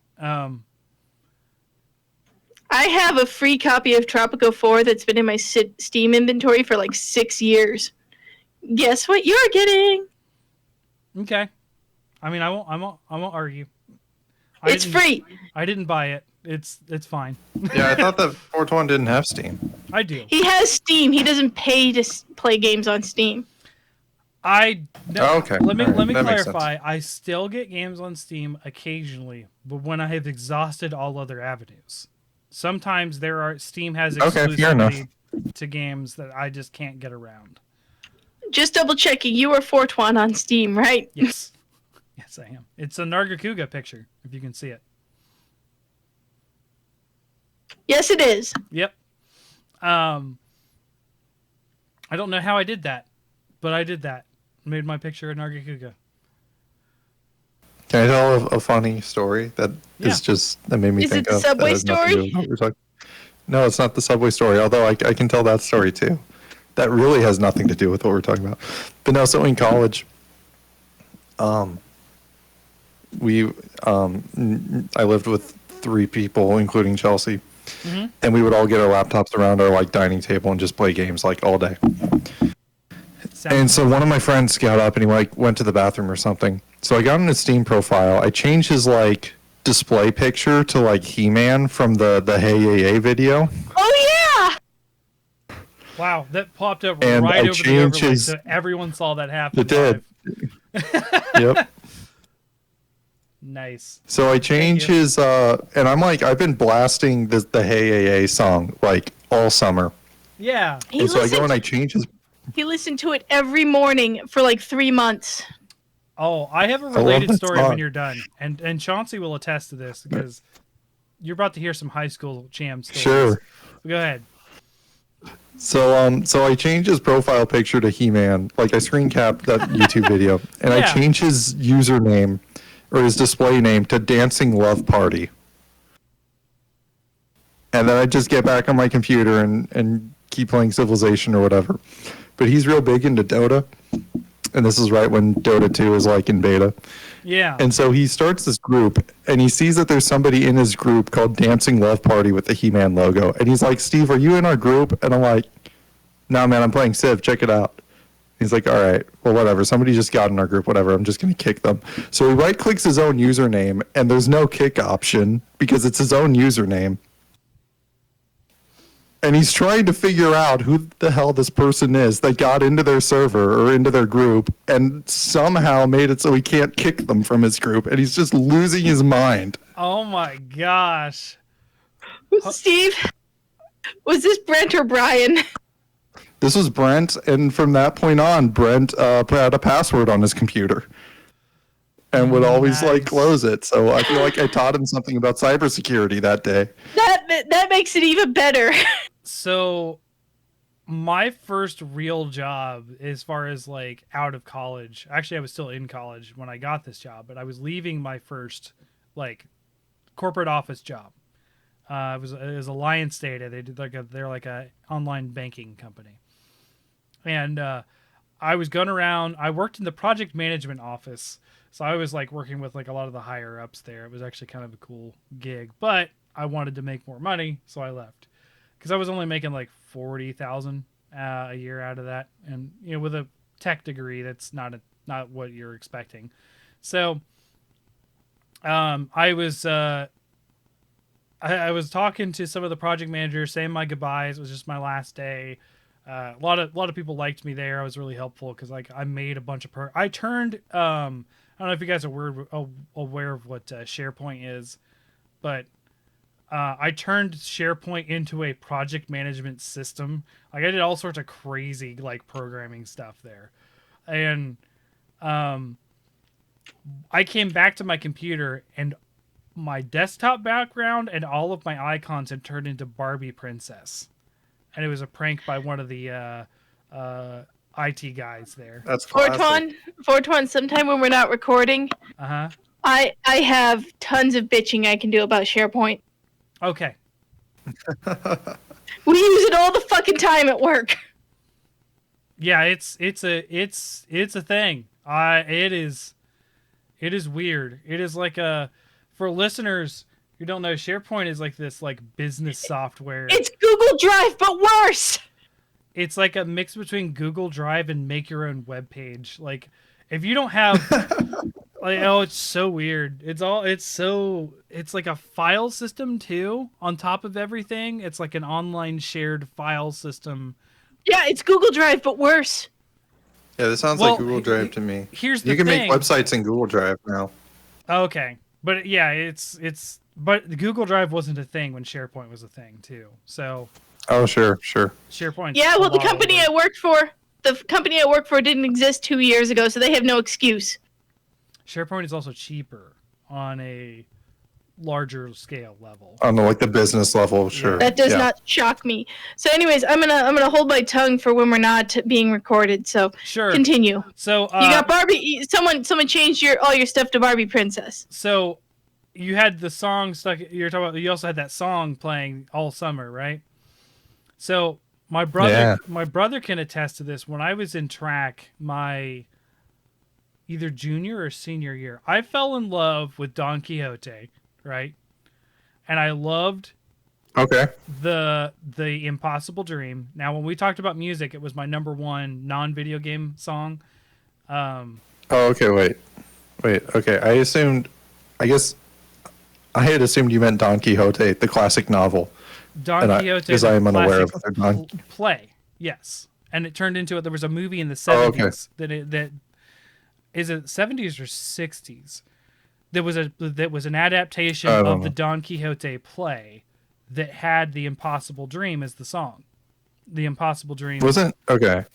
We don't really need to dive down this rabbit hole. Mm-hmm. But I think Don Quixote was a book before it was a play.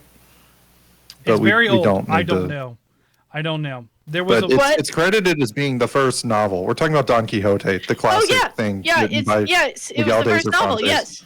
So, and then it also was a play. Obviously, it came out some point, but the movie was based on the play. We're wondering if the play or novel came out. But the movie was based on the play adaptation because it was shot like a play. Okay, so you're talking about a song from the movie. Yes. /play. Which became pretty famous for what it was, which was The Impossible Dream. I really like that song. I've always liked that song. So my brother used to he used to get mad at me because I'd come home from track and I was all hot. Of course, air conditioning wasn't as good as we had a not as great air conditioning. It's actually at this house, but I was in another room. Air conditioning is much better here now, but. So I would come out in my boxers singing The Impossible Dream after track every day, and my brother hated it. He's like, "Go put some effing clothes on." But it was like every day I was singing The Impossible Dream while I was like walking around the house, and you said the whole summer you were playing some song, and it just reminded me of that. It's like the only time I've been. 420, are you aware of the song that I said I was playing? Mm-hmm. The Hey Yeah Yeah He-Man song. Oh man, I'll have to bug you with it later. I might have heard it once. But it was an internet song, right? It's a wonderful experience. Yeah. Yes. I mean, it's based on an actual song from like the early 90s, but it's like a remix. And He-Man. Yeah, it's a little animation that has He-Man in it. Yeah. Yeah. Okay. Yeah, I think I've seen it once, but I wouldn't mind seeing it again. But yeah, so that was. It's wonderful. It's one of my favorite things. So as Pan says, back to the plot. So Patron, or Patron. Oh really? I thought we were going to start talking about the He-Man Netflix series. I feel like that's almost like. She-Ra? No, the He-Man one. No, they made a He-Man. We could talk about She-Ra too. Because She-Ra's good. She-Ra is wonderful. I've had it on. As opposed to He-Man, She-Ra's good. He-Man was good, but is not what I was looking for. Yeah, sure. It was good, except that He-Man wasn't in it. Yeah. What? He-Man's not in it. Yep. What? How? Okay, spoilers. Hey, spoilers. Okay, so if you really care about this He-Man show, do you care? Tune out for a minute. Do you care, Fortuan? Not really. No, I've never been. He-Man dies 6 minutes in. Whoa. Not 6 minutes. He dies at the end of the first episode. Yeah, he dies at the end of the first episode. He-Man dies. He dies. Oh boy. And in the 5th episode, because it's like a 6-episode miniseries, in the 5th episode, they're on like a D&D quest, by the way, to like fix what is wrong with their world. So Sure. it's pretty good. It's pretty good. It's not good if you're looking for a show about He-Man. Okay. But they're on this D&D quest, and they are in literal heaven. Or they go to like fucking Valhalla, Yeah. and they meet He-Man there, and he is in that episode. And then they bring him back, and then he dies again. They And bring they're him back like, to you life. can't come back once you die a second time. They're like, yeah, they bring him back to life, and they're like, are you sure you want to do this? You can't come back to heaven if you die again. Yeah. And he's like, yeah, they're I have "You to go can't come back. to heaven. I can't. He's I like, have to go back. help. I have He to go comes help. back, and like less than 5 60 seconds seconds after he's yeah. resurrected, he's killed again. No, yes, Interesting. yeah. It's a will good say, show. though, It's not a good He-Man show. I will say, in its favor, though, when Adam turns into He-Man, the one time that happens, it is like a anime magical girl transformation. It always was though. They always circle the circle around him. No, it's You know, no, like it's how straight up like Sailor Moon. Like yeah, it's like straight he's up naked looks like Sailor and Moon. like the silhouette and the armor is like appearing over his naked body. And like you see like his ass armor suddenly appear. Yeah, It's like 100% a Sailor Moon ripoff. yeah, That's funny. yeah. It is. I loved it. Get into the cartoon Sailor Moon because he's got the boom and makes me think the wrong thing.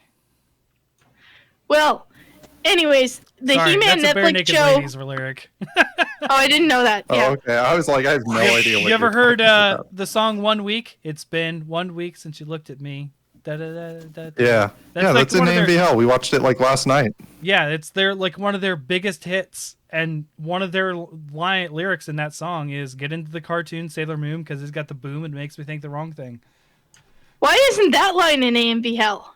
I don't know. You don't know what AMV Hell is, No. Fortuan. I don't know. I have no idea. Oh man, Fourth He's one. not, I don't know he if we're ever doesn't gonna like meet up. anime. He doesn't like anime. In real, no, that's what would make this great. Just sit you down for an hour and a half and make you watch one of the AMV Hells. Okay, They're entertaining. It doesn't matter if you've seen anime or not. It helps if you have Okay. them. back at the plot. Patron. Yeah. So It's an overrated tequila. Oh, video games, right? yeah. So you actually have loyalty for both the peasantry and the laborers versus the high class and the trade good, like you said with Tropico. You actually have to manage religion for those separate classes too. So you can actually build buildings and it's got random events as well. And I don't know if there's a lot of random events in other games like this. I don't remember Banished having Yes. a lot. Tropico certainly does. SimCity certainly does. SimCity's kind of infamous for that. Well, Banished the disasters, does. Yeah. Banished does to a degree, although yeah, for Banished it's random disasters. For Tropico, there's all kinds of random events depending on the Tropico you're playing. Mm-hmm. Well, this one is I've like, only there's unrest in the mainland. Do you send support with like gold and food, or do you not send support so you lose loyalty or gain loyalty? And you're actually sort of trying to manage loyalty between both factions, I suppose. But the thing is, my whole city is comprised of peasants. Like I have no even laborers yet. Like there's like it's all peasantry. So I don't. we got turnips and cabbage. Well, here's the cool thing. You can upgrade your city and stuff, right? But you have to do it through this tech tree. And this tech tree is like insanely branching. So like there's only 1 or 2 techs to begin with. And then they all spider away from these 1 or 2. Now it's not overly complicated because there is just a straight through line that is the progression. So you upgrade into it like a town hall, the town hall becomes like a gathering hall. It's a gathering hall becomes town hall. I don't know, one of the two. But then you learn how to build stone and stuff. Like it's not like Stone Age stuff. It's definitely like colonization times, but you still have to get the resources to do it, I suppose. And you collect taxes for your income. And the more people you have, the more taxes you can collect. But you can also raise and lower those taxes, I assume, because there is a happiness factor for taxes. This is sounding a lot like Tropico, although Tropico doesn't have as much of a tech tree. It has a pretty simplistic tech tree, I think, in Tropico 5. I don't know about Tropico 6. That's the one I haven't played. Mm.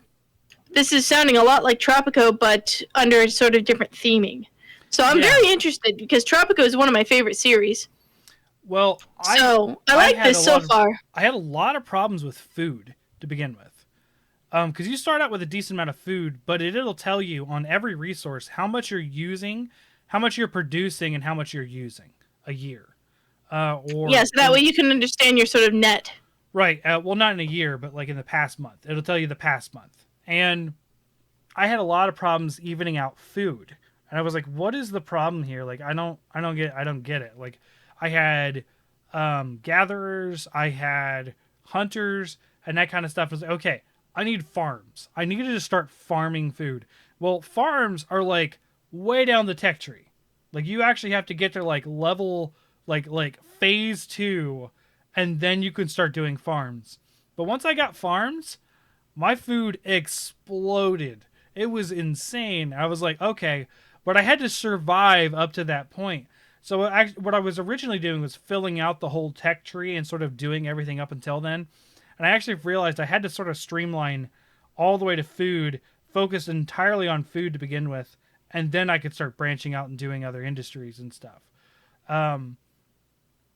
But it's been an interesting game. I'm on my 3rd attempt because the first 2 never even got to the point where I stabilized on food.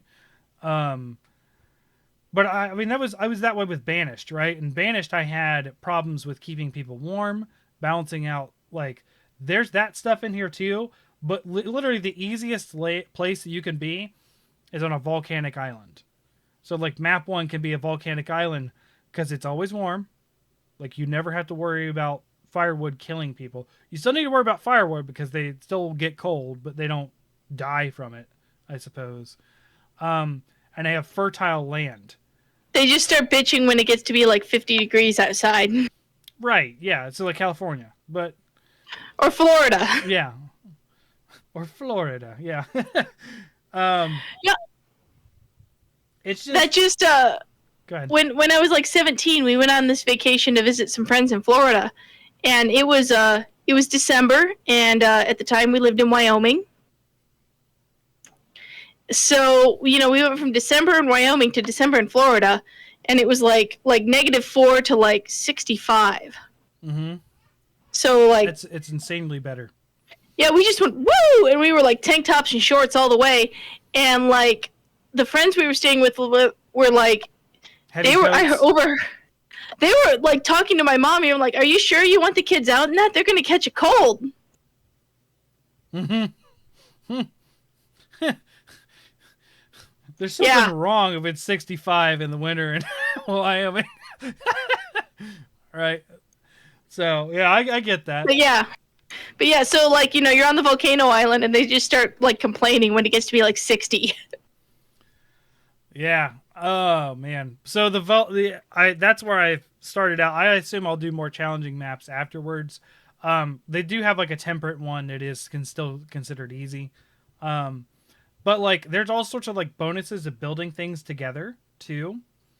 So like, one of the things is like the Hunter's Lodge does 20% better next to a herbalist hut or something like that. Okay. And then like, so you got to do some management as far as like placement of things. And then also they have a lot of building refund stuff dealing with, so that the harder difficulties don't like refund you half the resources of building something. And of course, like Banished, you have to have actual manual laborers too in your work, because you assign work just like in Banished. You assign, we've got so many slots open for hunters, so many slots open for fishermen, and you assign people to those roles.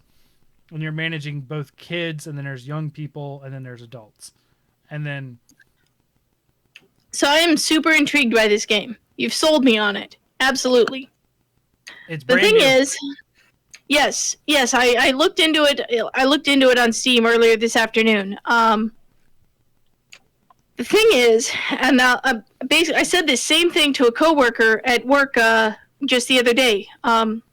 We had a new employee. She's a super PCMR type person, mm-hmm. and she and I were talking about different PC games. And while I was talking to her, it hit me why I don't like early access games. This isn't early access. I thought it said it was early access on Steam. I could be wrong. Yeah, I'll look it up. That's also part of the problem. I actually sent this to GOG. One of my issues I have with GOG is you can't tell if it's early access unless you're on the store page. That's weird. Yeah, no, this is full. My apologies. It is no longer. It is not early access. Okay, never mind. But I don't want to keep about it. No, oh yes. Yeah. No, it hit me. It hit me while I was talking to her. The reason I don't want to buy alpha games or early access or whatever, what have you, is because I basically in my adult life I do not have the time for early access games. I'll play it when it's done. I kind of agree with you on that. It can get in line when it is finished, because I've got there's a queue of games I mean to play, and I don't even want to put games in that queue unless they are the finished product. That's so. I actually started a game on Switch that's actually in early access, and I didn't know it was in early access. What game? Banners of Ruin. I've heard of that game. Yeah, a couple people have been playing it recently. It's fairly new. I didn't realize it was in early access, and then I bought it, and I was like, "This looks really cool." I get in, and it's like, yeah, there's two. Steve, characters. you would love this. You would love it. It's a deck building game. It's a deck building RPG that's similar to Darkest Dungeon. That sounds exciting. I'll check it out when it's out of early access. Yeah, I got it, and I was like, "There's not a lot to do here." Yeah. I'm not really that. Also, like, Go ahead. I remember Towns like way back when, and Towns just looked so cool, and then like they just gave up on it, and it was I spent all this. Like, spent $20 or whatever on this game that, like, never got finished. The premise of Towns is my ideal game. Mm-hmm. And like Stonehearth, which I've talked at length about on, like, ages and ages ago when I first joined the podcast. Stonehearth, God, that game would be amazing if the developer hadn't been bought out and then their new parent company just shuttered the game. Yeah. Stonehearth is a wonderful city building RPG. Mm-hmm. But it is so unoptimized. I tried to run it, by the way, Steve, it used to overheat my old computer. I did try to run it about 3 weeks ago on the new like Beast machine that I got from Brent. And it made the Beast machine heat up too. Are you kidding me? Yeah, it's so poorly optimized. The code on that game is so shit that it made this computer like start heating up. Like it overheated and like I did not say it overheated. Or... It started heating up and I was like, no, not my precious. So then I shut it down. Okay, I mean that computer should have a cooling system that like keeps it safe. But I know. Still, no, that game is just such bullshit. Even if it gets hot, like yeah.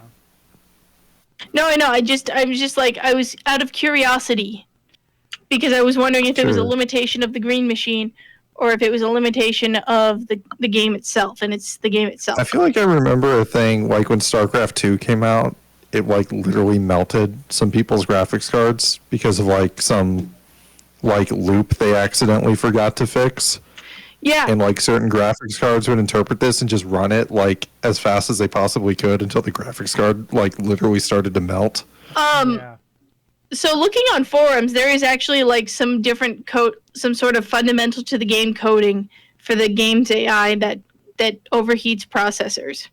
So if you have a village of less than like 15 people, you won't run into the problem. But like late game stuff almost requires at least 20 people. That's insane. Big. So, yeah. And the developers like never had a chance to fix it because like again, their parent company got bought out and then their new parent company like closed them closed up shop. So they're like, well, we just got the word that the new bosses want nothing to do with this new IP, and they're moving all of us over to a new project. So here's the code for the game. Have fun, modders. Wow, that's cool that they were able to do that even. Well, yeah, it's a good way to say, like, hey, you know, we no longer have the resources, but here you go.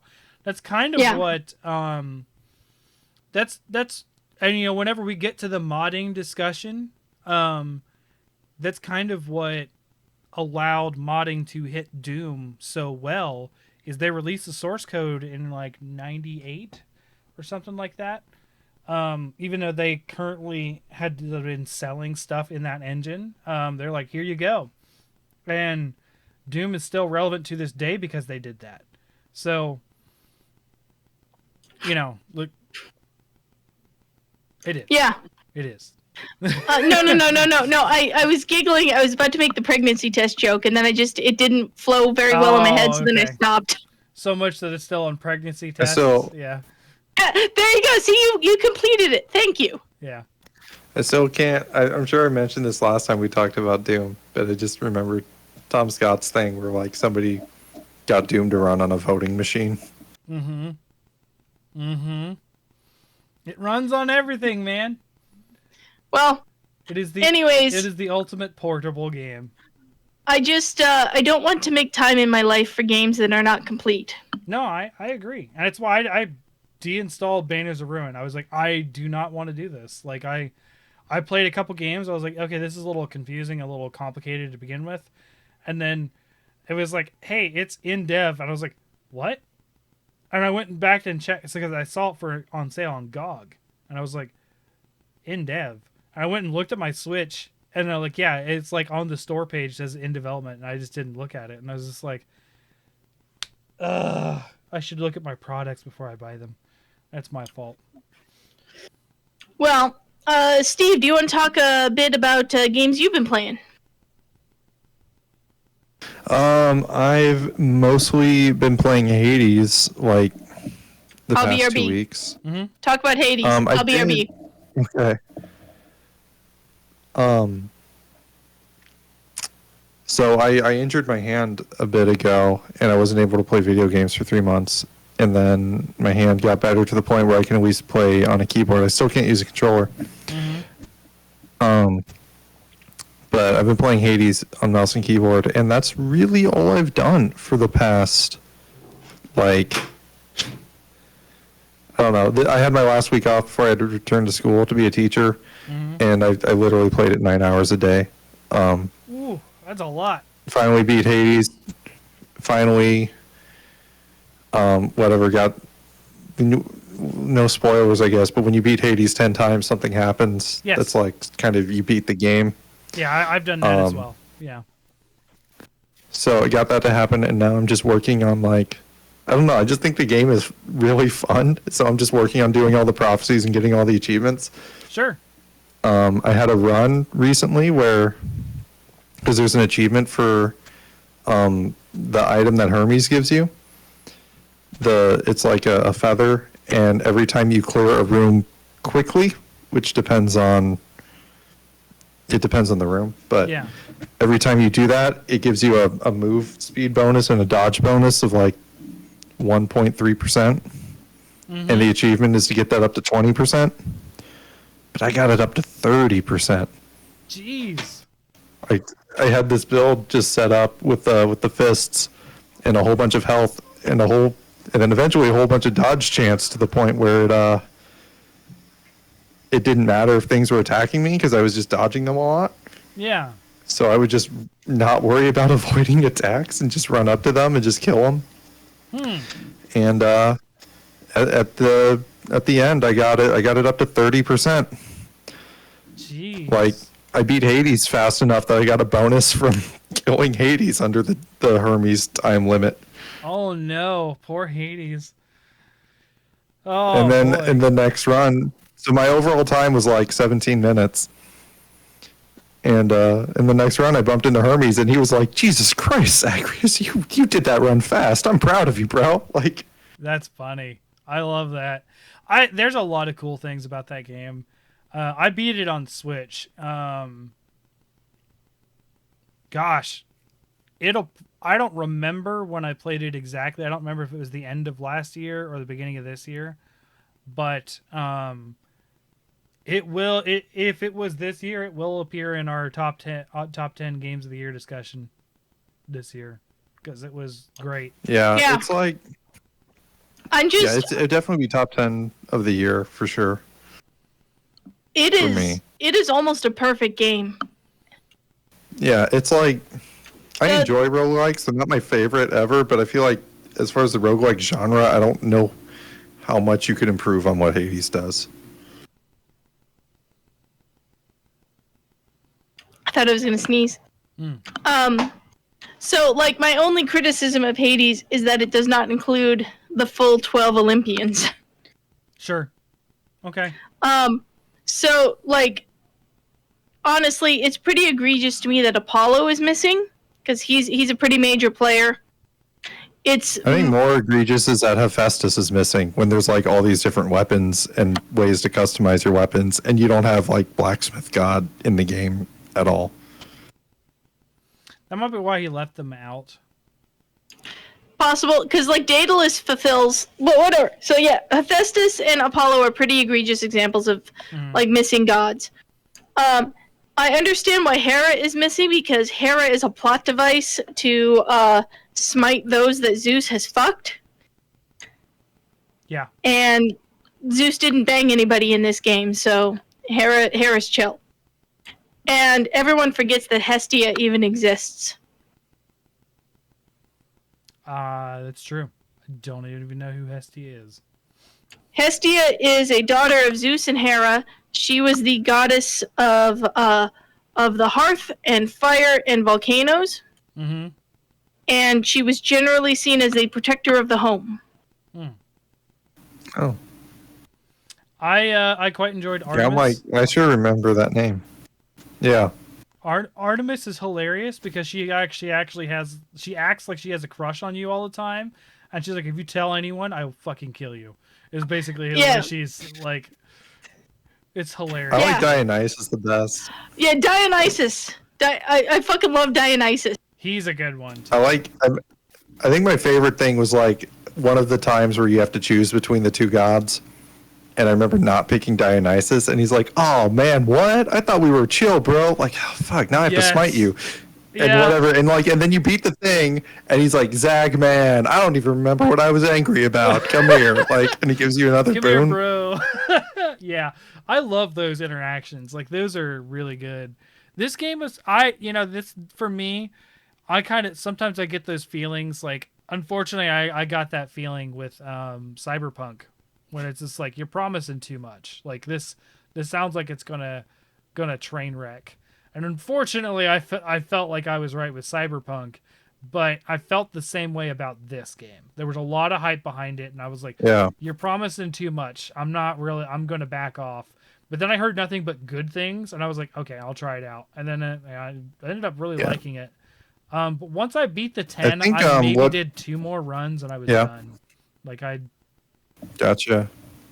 No, I'm like, I want to get all the Titan's blood and like whatever, get every aspect of every weapon and max them all out and max out my friendships with everyone. I mean, that's my goal. If I get bored, and I'll stop. But right now I'm like, so I had the most anticlimactic spoilers, by the way. Spoilers.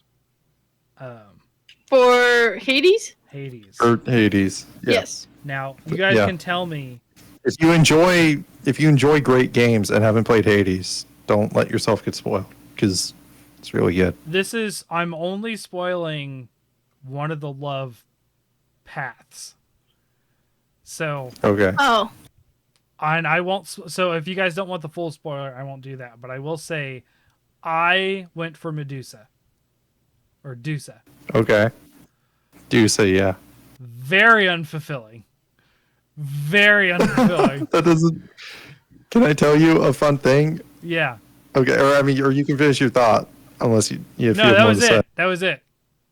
Okay, so I'm going for everyone. Major spoilers. Because, like I said, Yeah. I'm trying to do everything. So, but I did Meg first because, I mean, look at her. Sure. But then after that, I did Thanatos. For people who don't care about Hades, the 3 romance interests are Megara, the First of the Furies.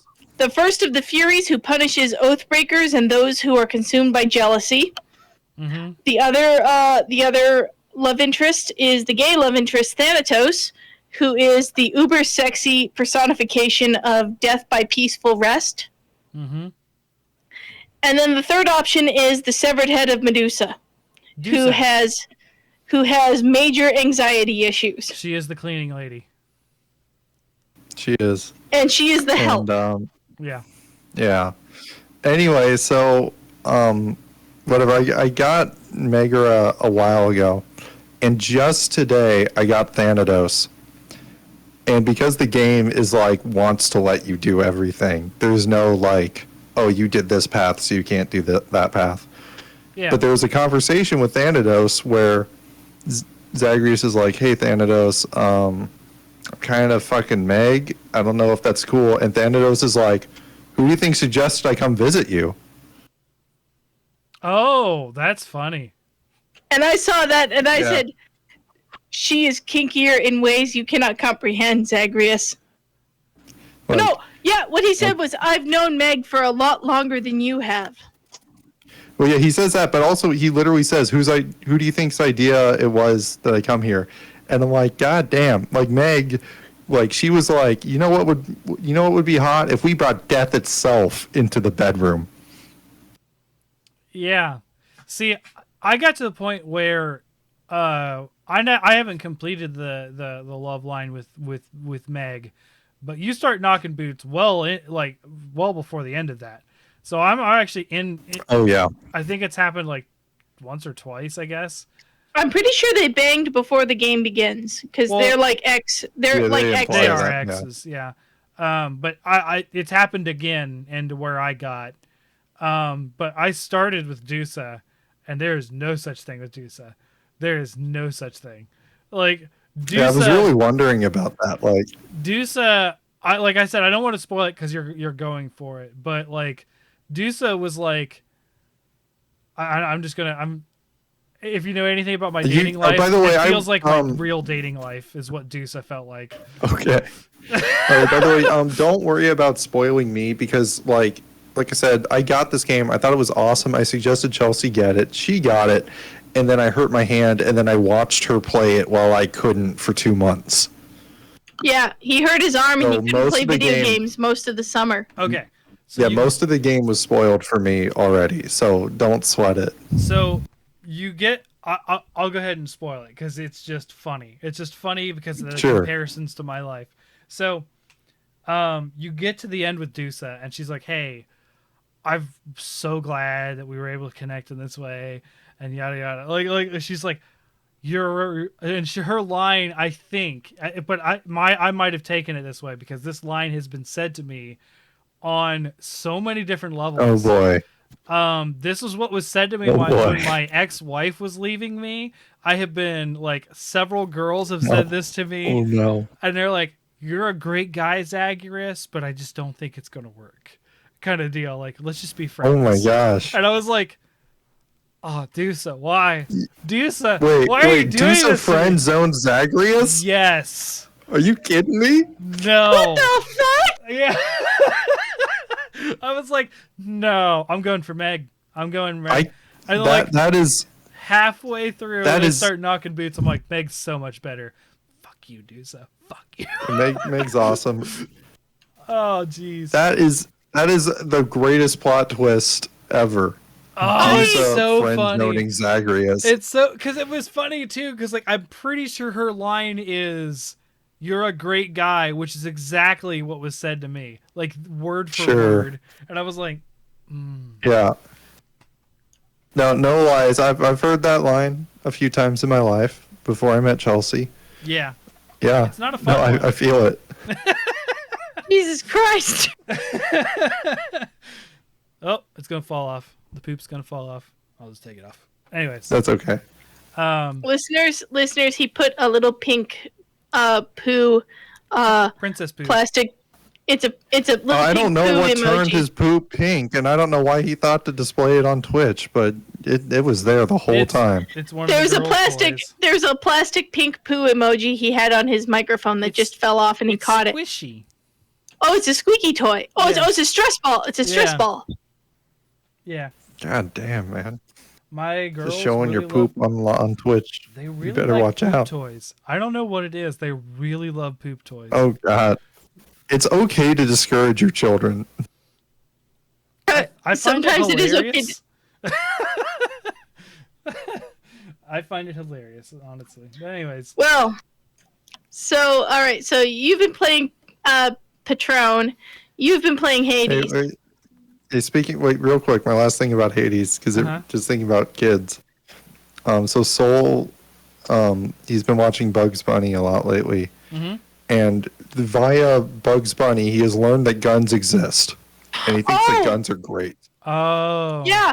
So And I'm duck sort of season. like, yeah. and I'm, and personally, I don't really want to talk about guns with my 3-year-old, but whatever, it is what it is. You heard about the story But of my it's not 5-year-old, something right? he has not heard that story, or if he has, I doubt Go he ahead. remembers it because it was a while ago. Go ahead, finish your story. but it I've got was- one for you. So Soul wants to watch me play Hades. And I'm like, all right, well, he's like, Zagreus got to get the monsters. He calls Like, it the that's- Zagreus show. The Zagreus show. Yeah. Yeah, because didn't he call another He's one like, of your Zagreus games get the show? monsters. Like something show? You sit on your lap and you. Oh play yeah, something? that's everything on Yeah. the TV. Yeah, is a show. But anyway, so I'm like, should Zagreus use a sword or the spear or the bow and arrow? And he just goes, "How about a gun?" There's And a I'm gun. like- Yeah.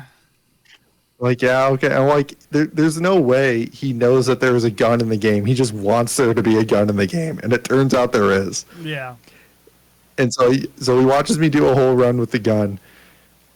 And then later, I'm just like, he's supposed to be sleeping, and I'm doing a run with the bow and arrow. And he comes downstairs and he starts watching me play. And I'm like, all right, whatever. Nap time's over. That's fine. And he starts getting mad at me that I'm not using the gun.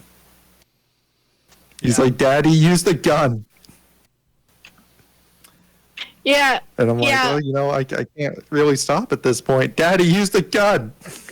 No, I want to use the bow. Dang it. Yeah. Yeah. So. Yeah. Through watching Bugs Bunny, our son likes guns now. There's no other influence on his life that tells him about guns. Not that we've avoided it. It's just that he's 3 and we don't have guns. So I guess the Zagreus show now. But my ex's now husband is a big hunter/gun fanatic, as well as all of my ex's family are gun fanatics. Rural people. And there was a gun-related incident that caused a family tragedy. So like an accident, not like a murder or anything, but there was an accident. And still, so that's sad to hear. it is, and it was sprung to me on our prom night for some reason. But anyways, like she told me about it, like, hey, this happened. Oh, well, that's something to tell me, maybe not on tonight. but anyways, so obviously they're all big gun people. And I am driving home with the girls. This is about a year and a half ago. My brother's in the car with me. He sometimes comes with me to pick them up. And my older daughter, who was 5 at the time, was like, Daddy, I got a gun and I was shooting at the dirt. And I was like, what, with a gun? She's like, yeah. I was outside with Keith and he was letting me shoot the dirt. And I was like, with a gun?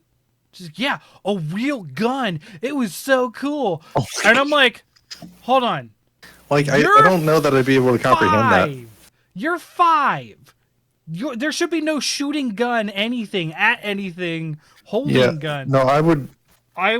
I can only I wouldn't be able to interpret that. I would just be like, oh, it's a water gun or maybe an airsoft gun. I hope it's not an airsoft gun, but like, that's got to be what it is. No, it was a gun, Steve. I can't wrap my head around everyone that. saw this on our Discord. I was ranting and raving for like he was flipping days. out for a while. And I called her up and I was like, what the F are you doing? Giving it like, and then oh man, it was also that's shocking. The younger girl was like locked in a room while they were doing this. In the house, yeah. Correct? Yes.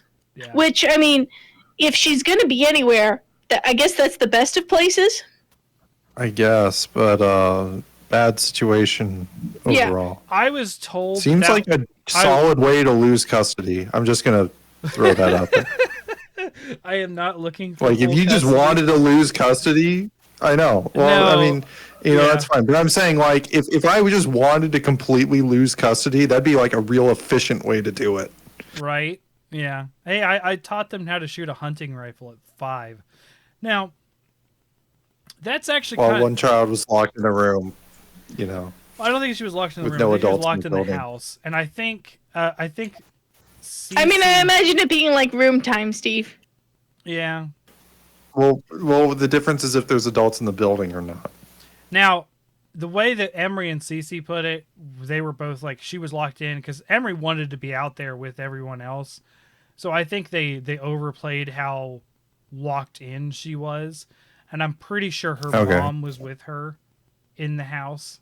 Oh, okay. Well, then that's... I don't think totally that was the issue. But, I mean, being 5 and shooting a gun, that was an issue for me. That's a thing. Yeah, no, for sure. No, but my understanding was that she was locked in. There was like nobody in the building. No. I think their mom was with her, and then Keith was outside. Okay, yeah, then that's whatever. But, yeah. The child with a gun. Yeah, I was just not good. I was like, they were lecturing me about gun safety and like how I would need to learn it and stuff, and I was like, no, I know about gun safety. I don't need to have a gun to know gun safety. Thank you very much. Well, yeah, let me tell you, I don't know about gun safety. I've never done anything with guns in my life. But if you're giving a gun to a 5-year-old, then I won't accept anything you tell me. Right. Your credibility is gone.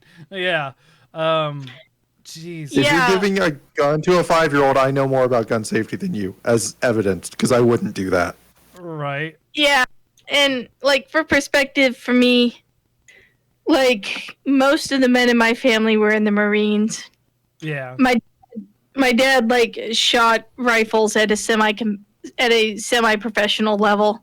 Yeah. Or shoots, not shot. I should not use past tense. Mm-hmm. And, like, he would regularly take us to, like, the shooting range as kids.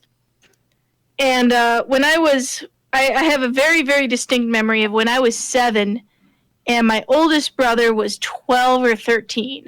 I'd have to sit and do some math. I think he was about 12 or 13. He had his BB gun, and he was babysitting in charge of all of us. And my parents were gone, and he decided he was going to shoot his BB gun in the backyard. We lived out in the middle of nowhere at the time. Mm. That was not a problem. And he decided to let me at 6 shoot his BB gun at his target that he had set up. And my dad got home and he saw him letting me do that, and he lost his goddamn mind on my brother. Wow. Yeah, and that was a BB gun, which, not saying you can be absolutely injured by a BB gun. Sure, yeah, you can. I have been. I had an asshole friend who got a BB gun, cocked it, and said, "Run."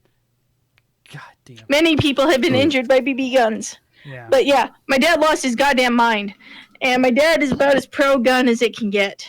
Not as pro gun as it can get, as sanely pro gun as it can get. See, I like that qualifier, as sanely pro gun as you can get.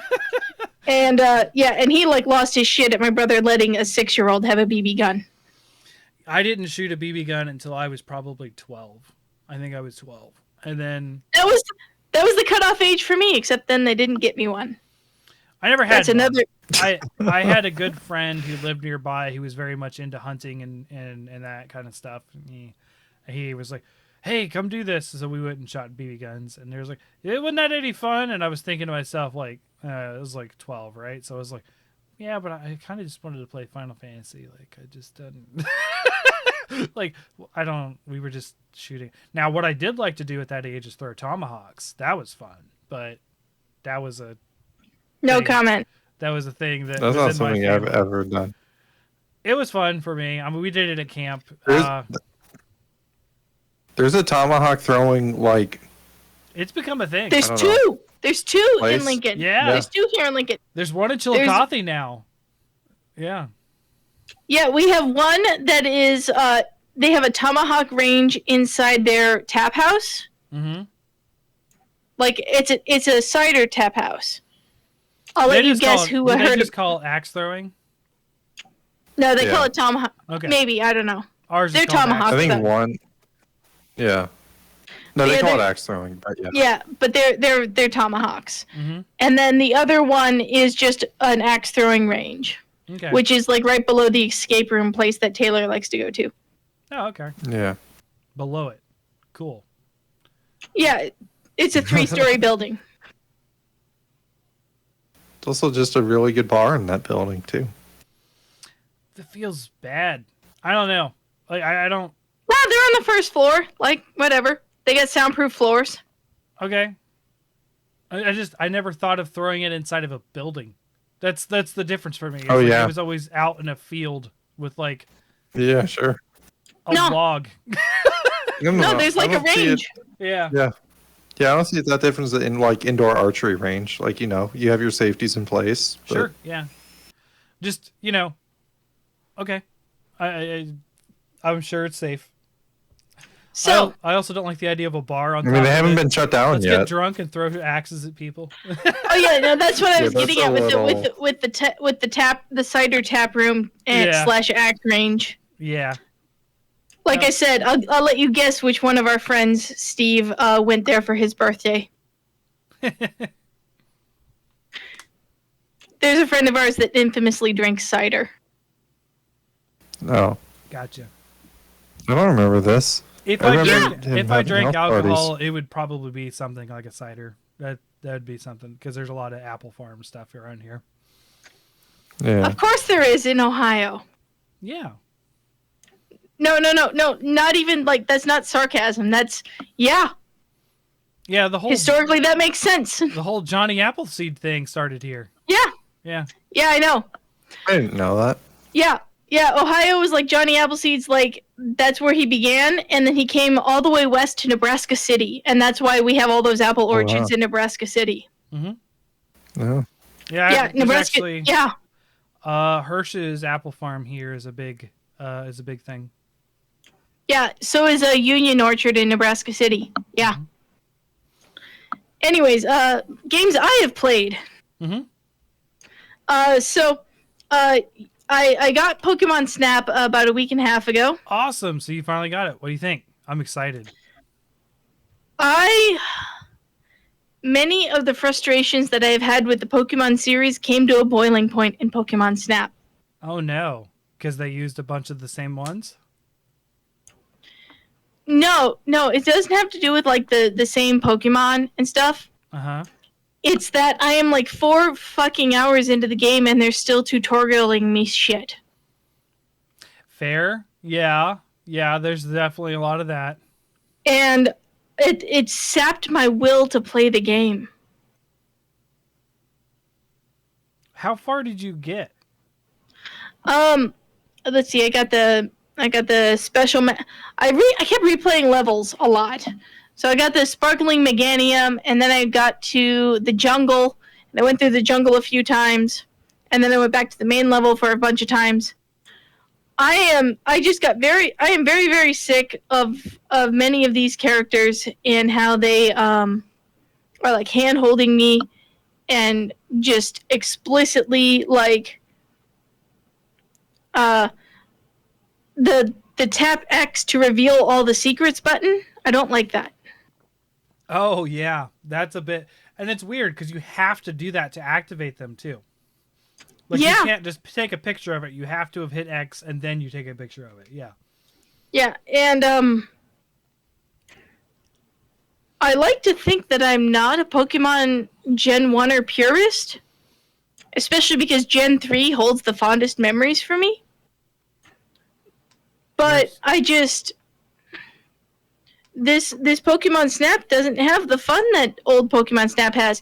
You can't just like bam dive into a level and go. No, you have to have a whole fucking cutscene about why you're going there, and all these like new mechanics they're throwing in for just this one run of this one level, and Yeah. it's so like I said, later- it's sapping my will to play it. Later on, it gets more like that. So you remember the first one had the boost where you could go super fast and slow down? Yes. That doesn't come until way late in the game. So Oh God, no. yeah. Because I kept trying to just like skip because I want the press X to go faster button. Yep. Yeah, it comes way later. So I don't disagree. However, I really enjoyed this because there's a lot more to it than the older ones. There's a lot more interaction. There's a lot more pictures to take. One thing I don't like the scannability, but one thing I do like about the scannability is that scanning certain Pokemon actually makes them act different ways. So that's cool that you have variation instead of just Apple or Pester Ball or make them do this scripted event. You can actually scan something. I think specifically, what is it? Not Shelders, but there's something on the beach that acts specifically differently when you scan them. Crabbies, or maybe not crabbies. Okay. Lobsters or something. Well, anyways, I'm just all the hand holding because there's way too many cutscenes in Pokemon Sun Moon. Oh yeah. Also in Sword Shield, Yep. but it's pretty egregious in Sun Moon, and that is very apparent in the in new Pokemon Snap, and it makes me sad. Are you going to get the Diamond and Pearl remakes on Switch? Yes, Okay. yes. I mean, I am too. I am going to do a Yes. box team. Are you doing Diamond or Pearl? I'll get the opposite of whatever you get. I don't know. I had to talk to Chance because normally we get those together. I never played Diamond or Pearl. I did. I have no memory of this game at all. Oh, see, I have pretty intense memories of it because one, I bought both. Mm. I saved up and bought both, and I had the if you pre-ordered from GameStop, you got a DS stylus with a little Palkia or Dialga on it. Is this the one where you like Mission Impossible bought it from GameStop? No, Okay. that was Ruby Sapphire. Okay. No, by Diamond Pearl it was an acceptable, okay game to buy. Okay. But here's the thing: I pre-ordered it from GameStop, and you got the little Dialga Palkia stylus. Yeah. That game came out 2 days before my family went on a road trip to Niagara Falls. Yeah, you have talked about it. You played it a ton. Yes. Yeah. Yeah, and that meant that normally my dad would limit my amount of video games I could play, but we had a road trip from Nebraska to Canada. Eastern Canada. Because if you just Yes. Because if you go straight up, it's not that far of a distance. But Yeah. So because of that, I got to play as much Pokemon Diamond Pearl as I wanted. And also, we didn't have Wi-Fi at home at the time because early 2000s. So we went to all these hotels that had Wi-Fi, and my DS could get on Wi-Fi, and I could kick the shit out of other people who didn't know how to build a good Pokemon team. And that was the first time I had gotten to play like competitive Pokemon with people since I was like 11 years old, and I had gotten my neighborhood kids into it. yeah. So that was an absolute thrill for me. So that's why I have many fond memories of Pearl, Diamond and Pearl, because I had both. Okay. So Well- I will be buying one of them. I don't think I need to buy both. I feel no need for it, but I'll buy one of them. I just haven't decided. I'll talk to Chance because him and I always because I got Shield. He always asks me which one I want because he doesn't care. And I was like, between a sword and a shield, I'll pick a shield. Like that's just my mentality. Diamond Pearl.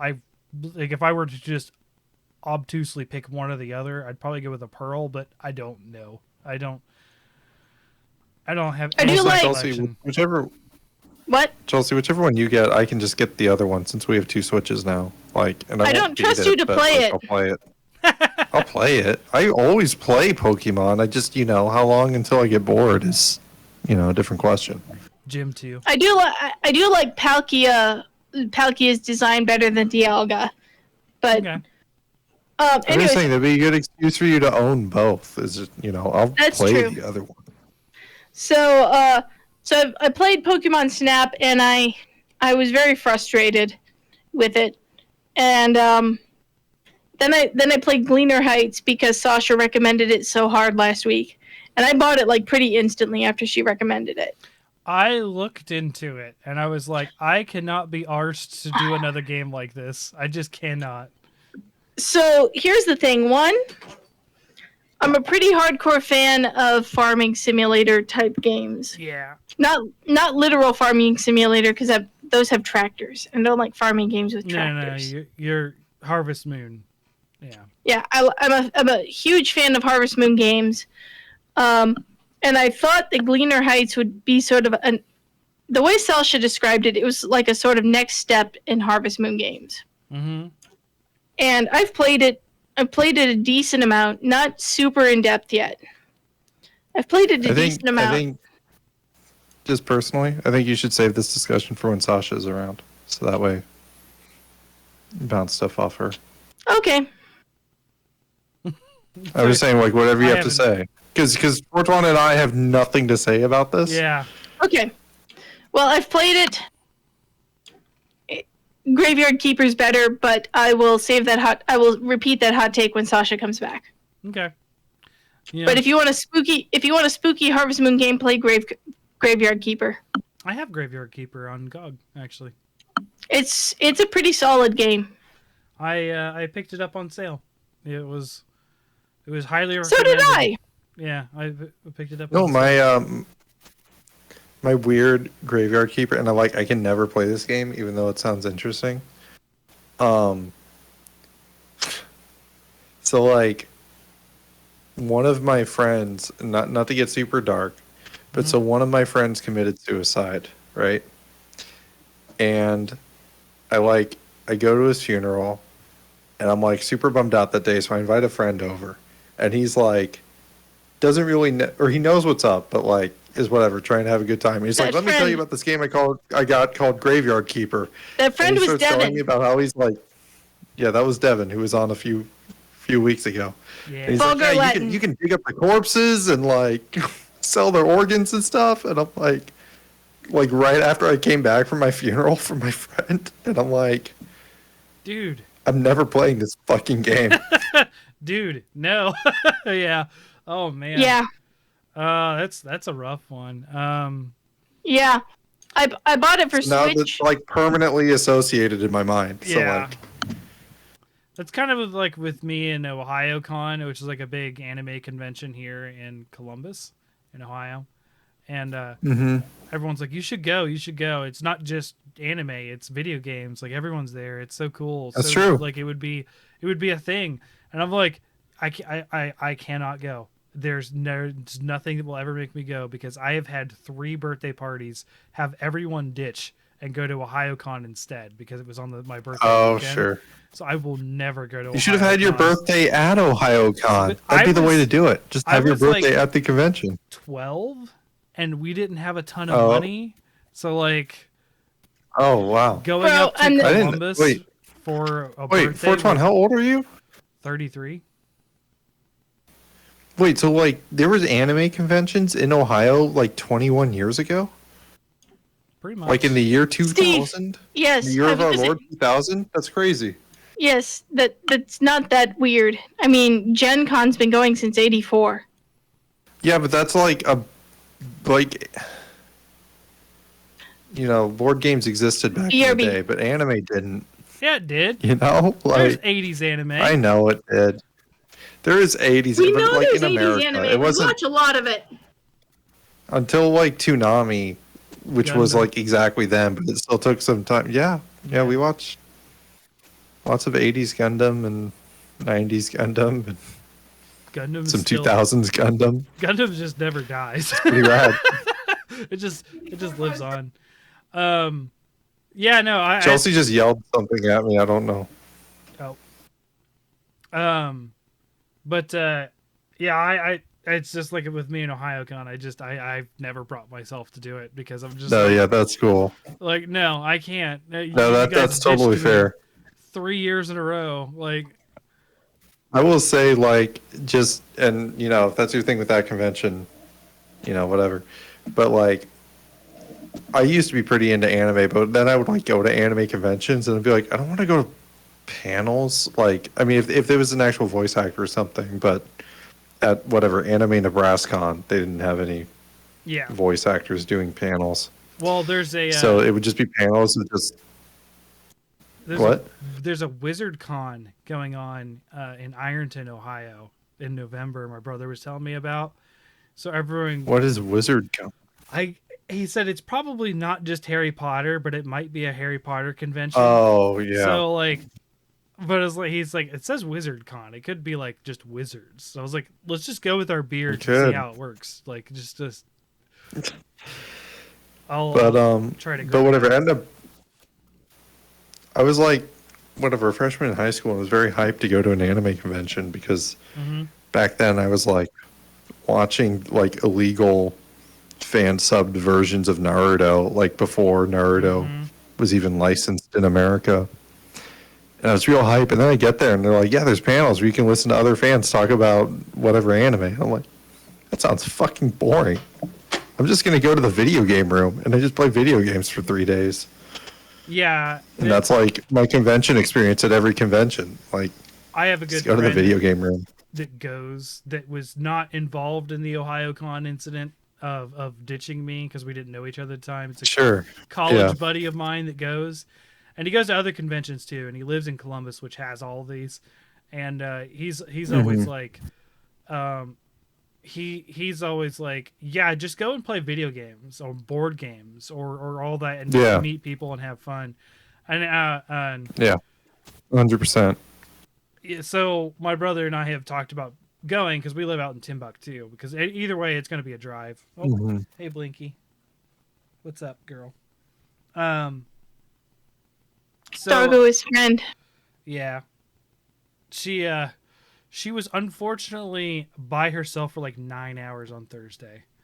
I don't know if you guys know about this board game, Twilight Imperium. Yes, we are aware of Twilight Imperium. So, yeah, for someone's which edition? I'm curious. 4th. Can you tell me which edition? 4th. Okay. Yeah, because the reason I know is because it was specifically mentioned that we were playing 4th edition. Did we pawn that one off on Devin? Because I can't find it. No, Devin bought it. So us and Devin, we used to share a board game collection. Yeah. Because whenever he played board games, he'd be at our house. So whatever, all his board games were here. He bought Twilight Imperium 3rd edition. This was like 4 years before 4th edition came out. Mm-hmm.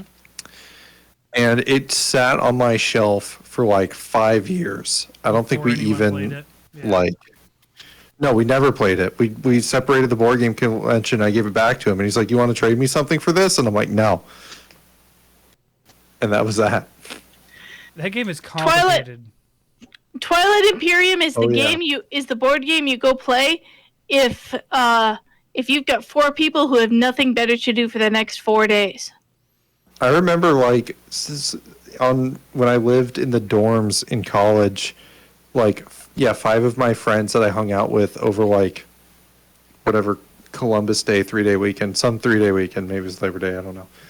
But just on Friday being like, hey, you guys want to go hang out? Whatever. They're like, oh, we're going to play Twilight Imperium. I'm like, oh, okay, cool. And then on Sunday, I was like, you guys want to hang out? And they're like, we're still playing Twilight Imperium. Yeah. No. I had So the game is fun. I have played it before, but it is minimum 4 hours, right? Like minimum, and that's if a game goes fast. So, listeners, Twilight Imperium is like if Stellaris was a board game. By the way, if you want to find a wonderful description of Twilight Imperium, go look up the Shut Up and Sit Down review of Twilight Imperium. Okay. The way it was described to us, save that for another day, but it's pretty wonderful. It was like Civilization mixed with Catan, is the way they described it in space. I guess that is it has hexagons, I suppose. Yeah. Well, so here's the funny thing: is we're setting up to do this, right? And I had to leave the dog at home because we're playing at the game store, and we were out from. We left the house at 4:30, maybe 4:45 maybe. We got home at 2:30 a.m. And that's it? We didn't finish. So you can have shorter games of Twilight Imperium. We were halfway through. The leader of the points had 5 points out of 10. And it was that sounds about right. It was insane.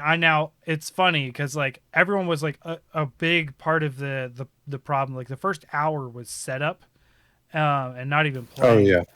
And some of it was and this is assuming you have somebody who can explain the rules. Well, we had all played it before, but the guy who owns the game knows the rules pretty much off the top of his head now, because they actually he's really good at the board game as well, but. Of course, yeah. He has everything for it, like all the races, everything. I don't know if it takes extra. Of course, yeah. There are a lot of expansions for Twilight Imperium. By the way, if the base game is not enough for you, there's expansions. So everyone was just trying to figure out what their race is and stuff. Of course, the birthday girl picked hers first. She took a long time to figure it out, and she passed it to me next. I was second to pick, so we did a clockwise thing, and there's 6 of us playing. Yes, 6. And hands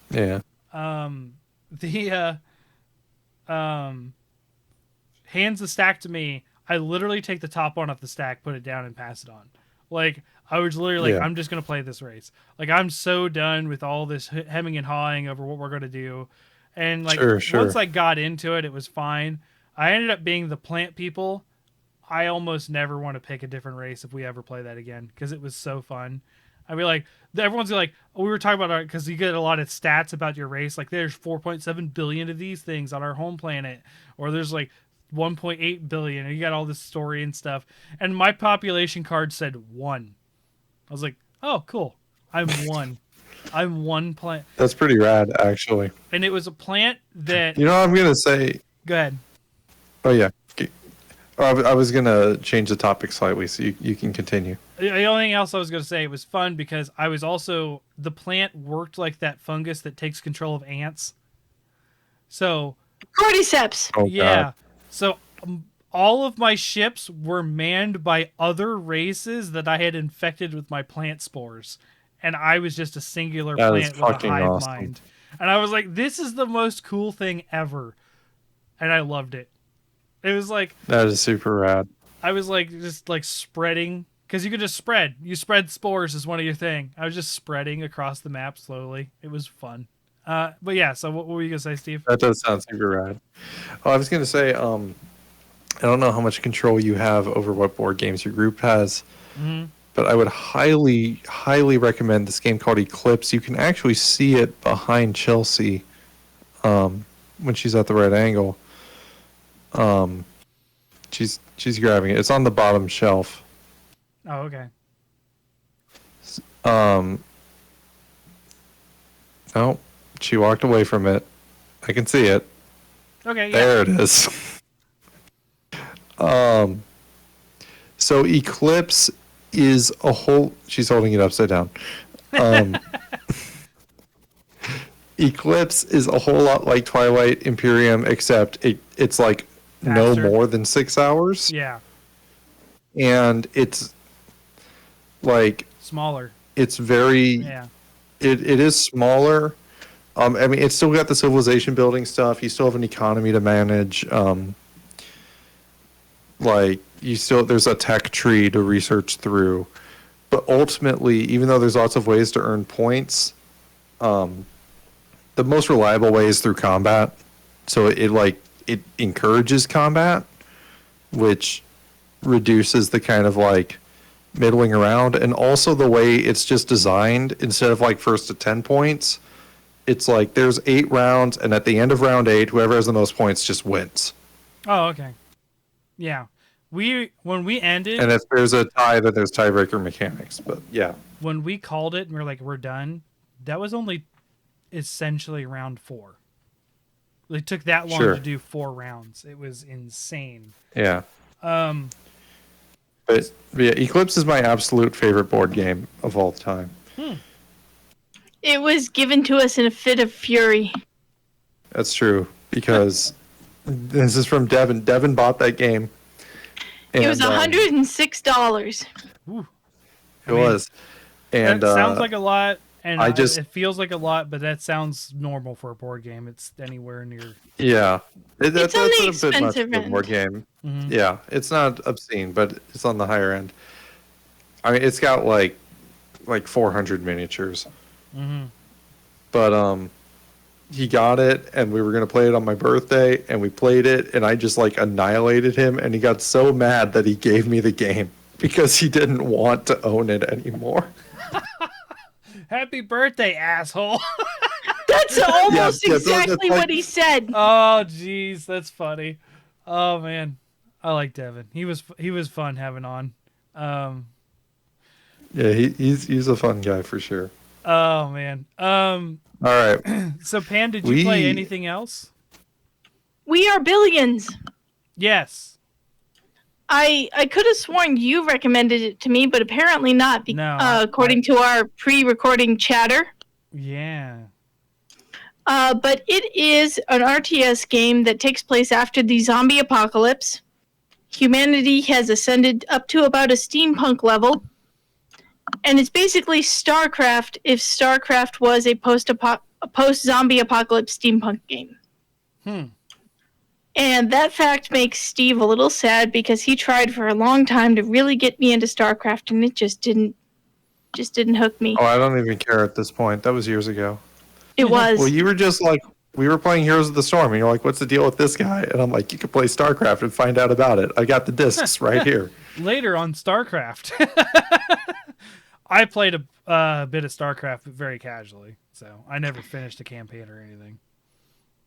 Well, you know how, like, in StarCraft, like, different units have different voice actors and stuff? Yeah.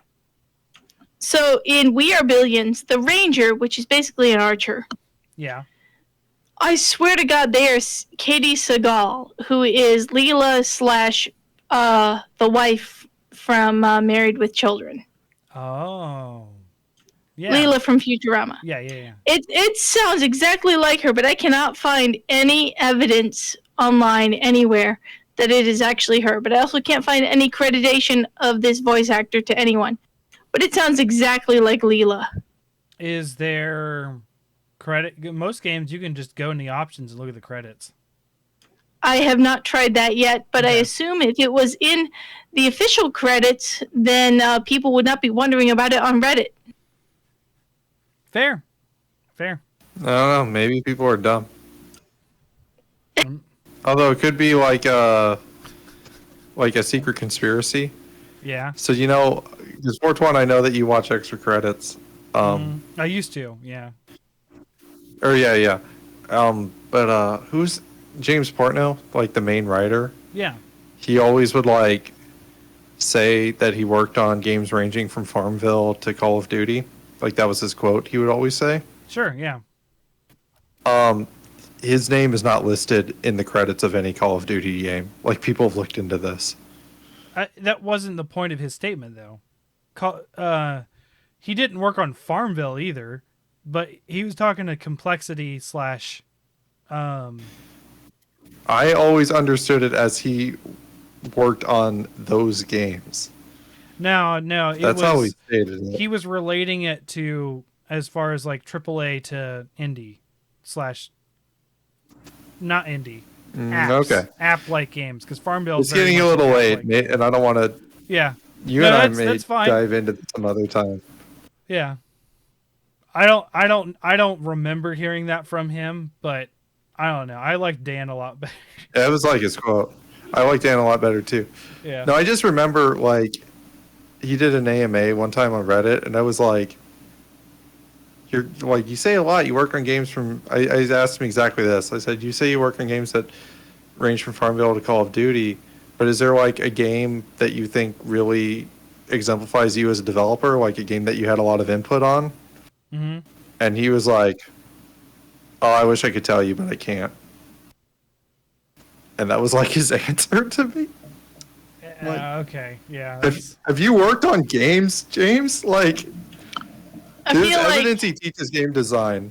That there's evidence for that. I can't find any evidence he's ever actually worked as a game designer.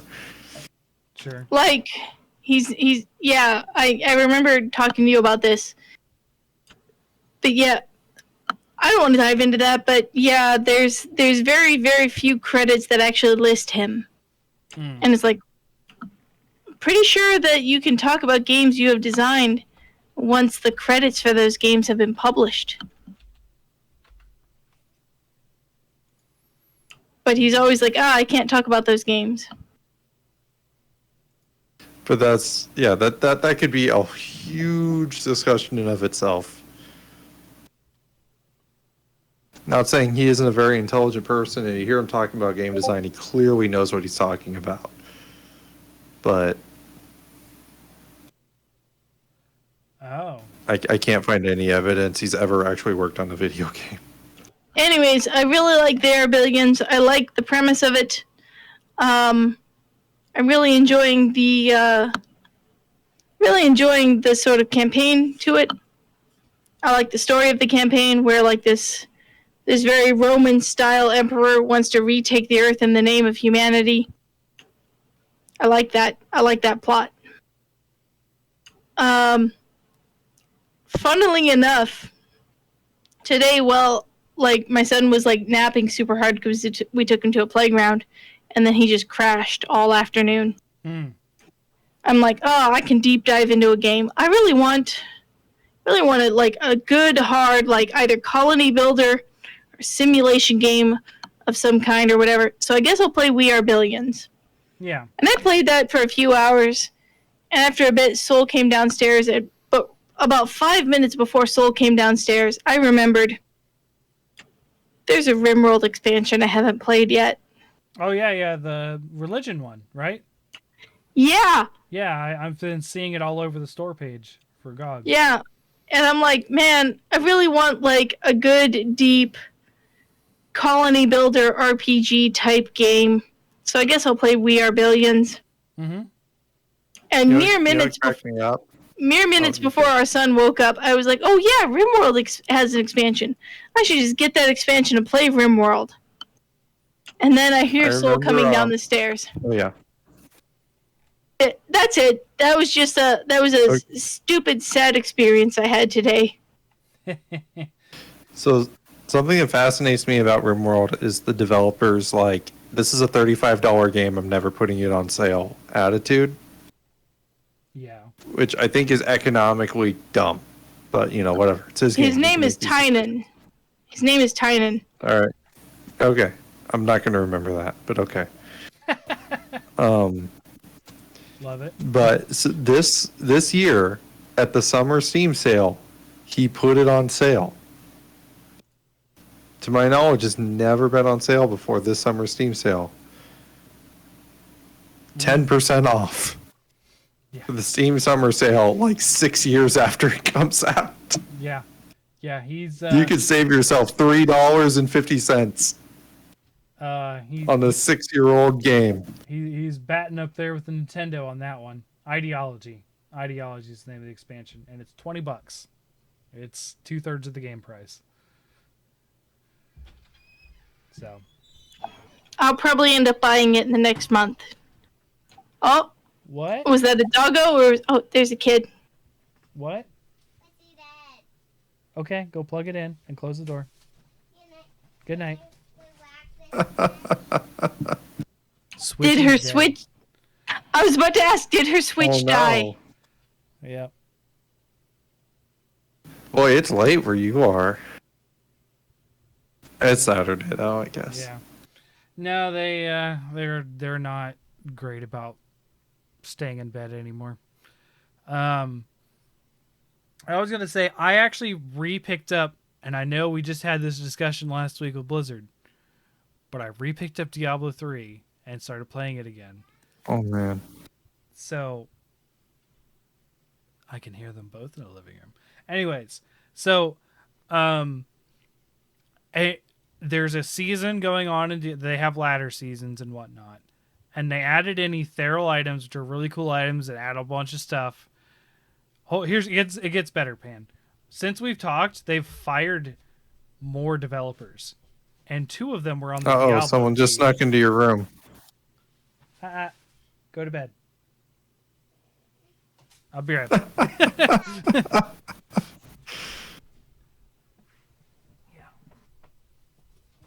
That's okay. It was the 2 of us for the first hour of the podcast. Nah, it's cool. Soul's asleep, right? I think so. It's not. Oh, that's good. His headset is Bluetooth. We can hear him even though he's It far is. away. Yep. And also no push to talk. Yeah, he doesn't use push to talk.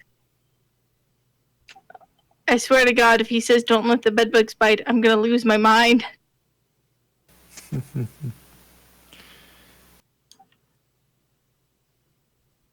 Anything A lot of happening on sirens Twitch? Going on around here.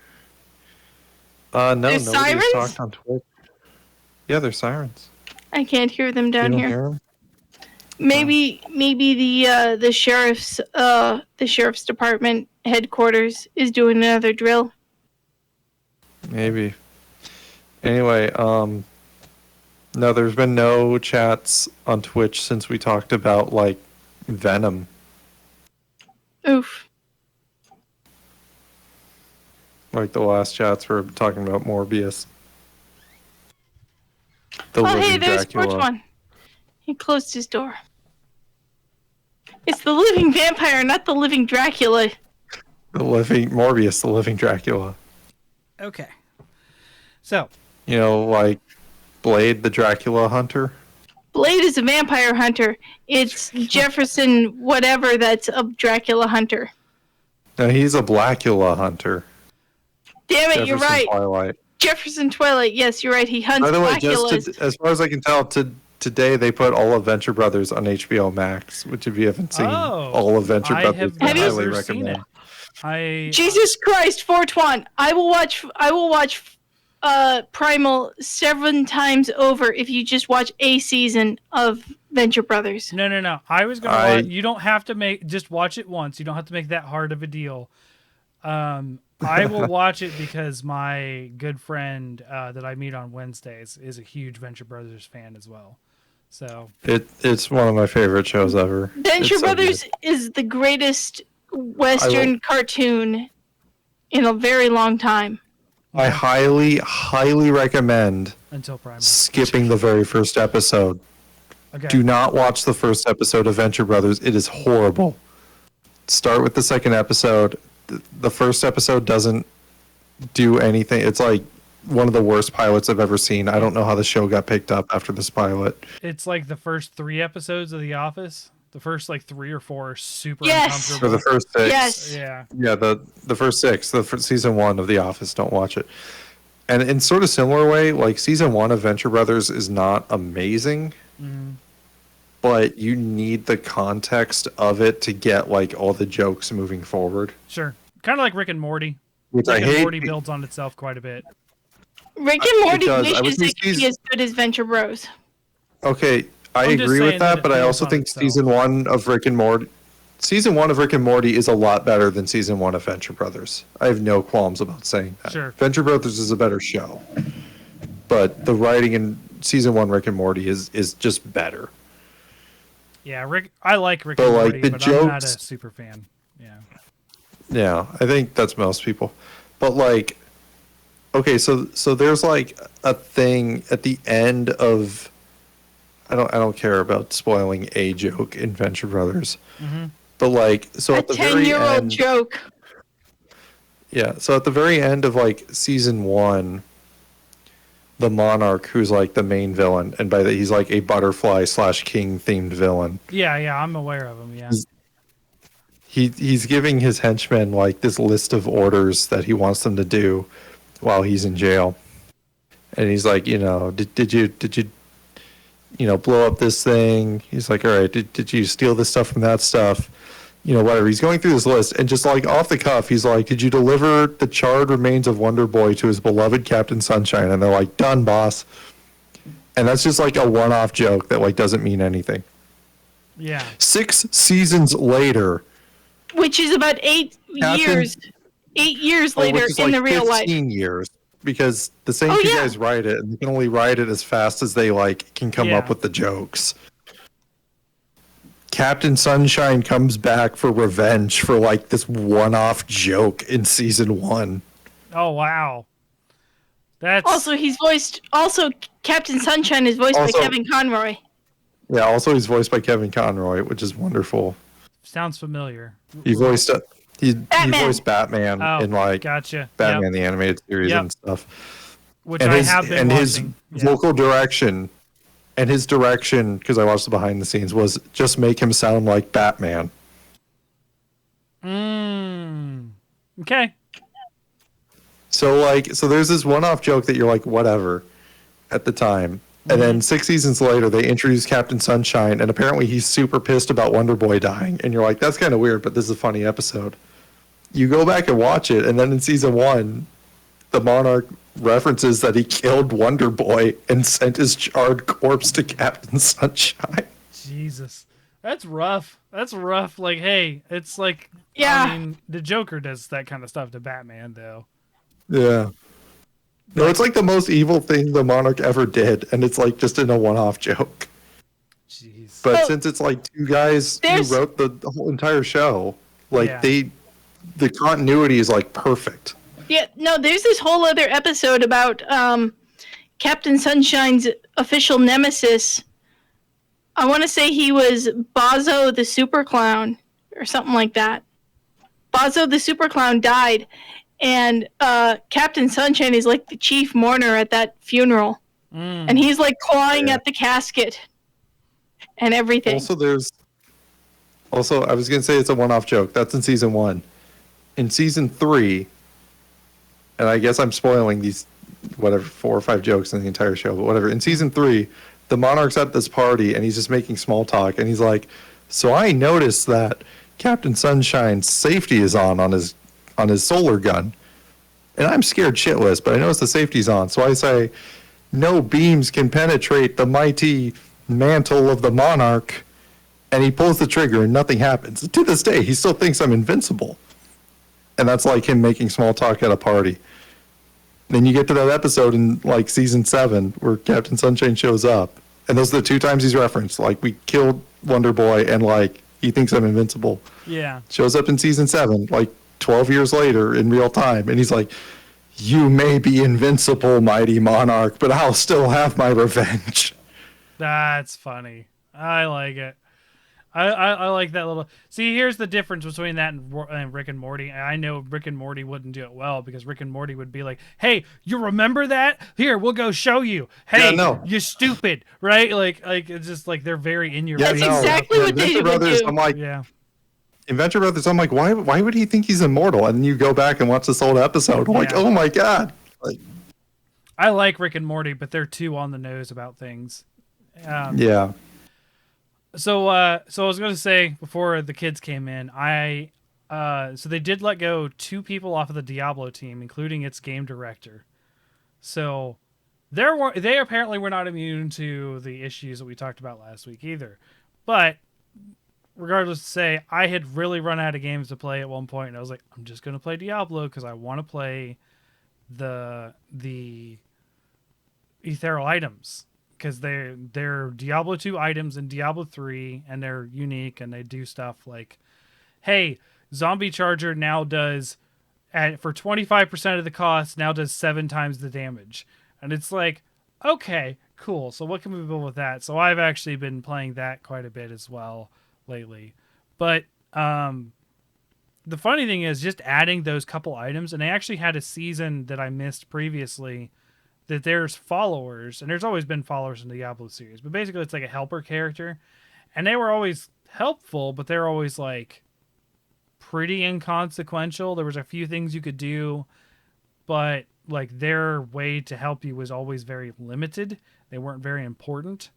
In the previous season, they overhauled the follower system, and it's like having a separate NPC that is like, they've always been your helper, but like they added this item called, there's this property called Eminence. So if you used to have an item on your character that would be like, oh, well, when you touch a shrine, which is like a buff, a elite pack of monsters, which is what you want to kill because they give the loot and that kind of stuff, will spawn. And that used to be, okay, so you want this in your build because this will help you get through things faster, you'll get more gear, blah, blah, blah. Well, that now has Eminence on it, so now you can equip it to your follower, and you don't have to worry about it. Because that item has Eminence, you now have that ability because your follower has it. So it's actually kind of like changed up the way the game a lot from when I last played it. You know, like we'll say I last actively played it maybe 2 years ago. So it's actually been more interesting because of the systems and stuff they've added. So I don't know. I guess I am not boycotting them, but I wasn't big on. Well, wait, have you given them any money? No, I still own these games. Okay, so using their servers without paying them for the privilege, I think that's fine. Okay. You're costing them money, if anything. Sure, I guess. As long as you're not buying into the microtransactions.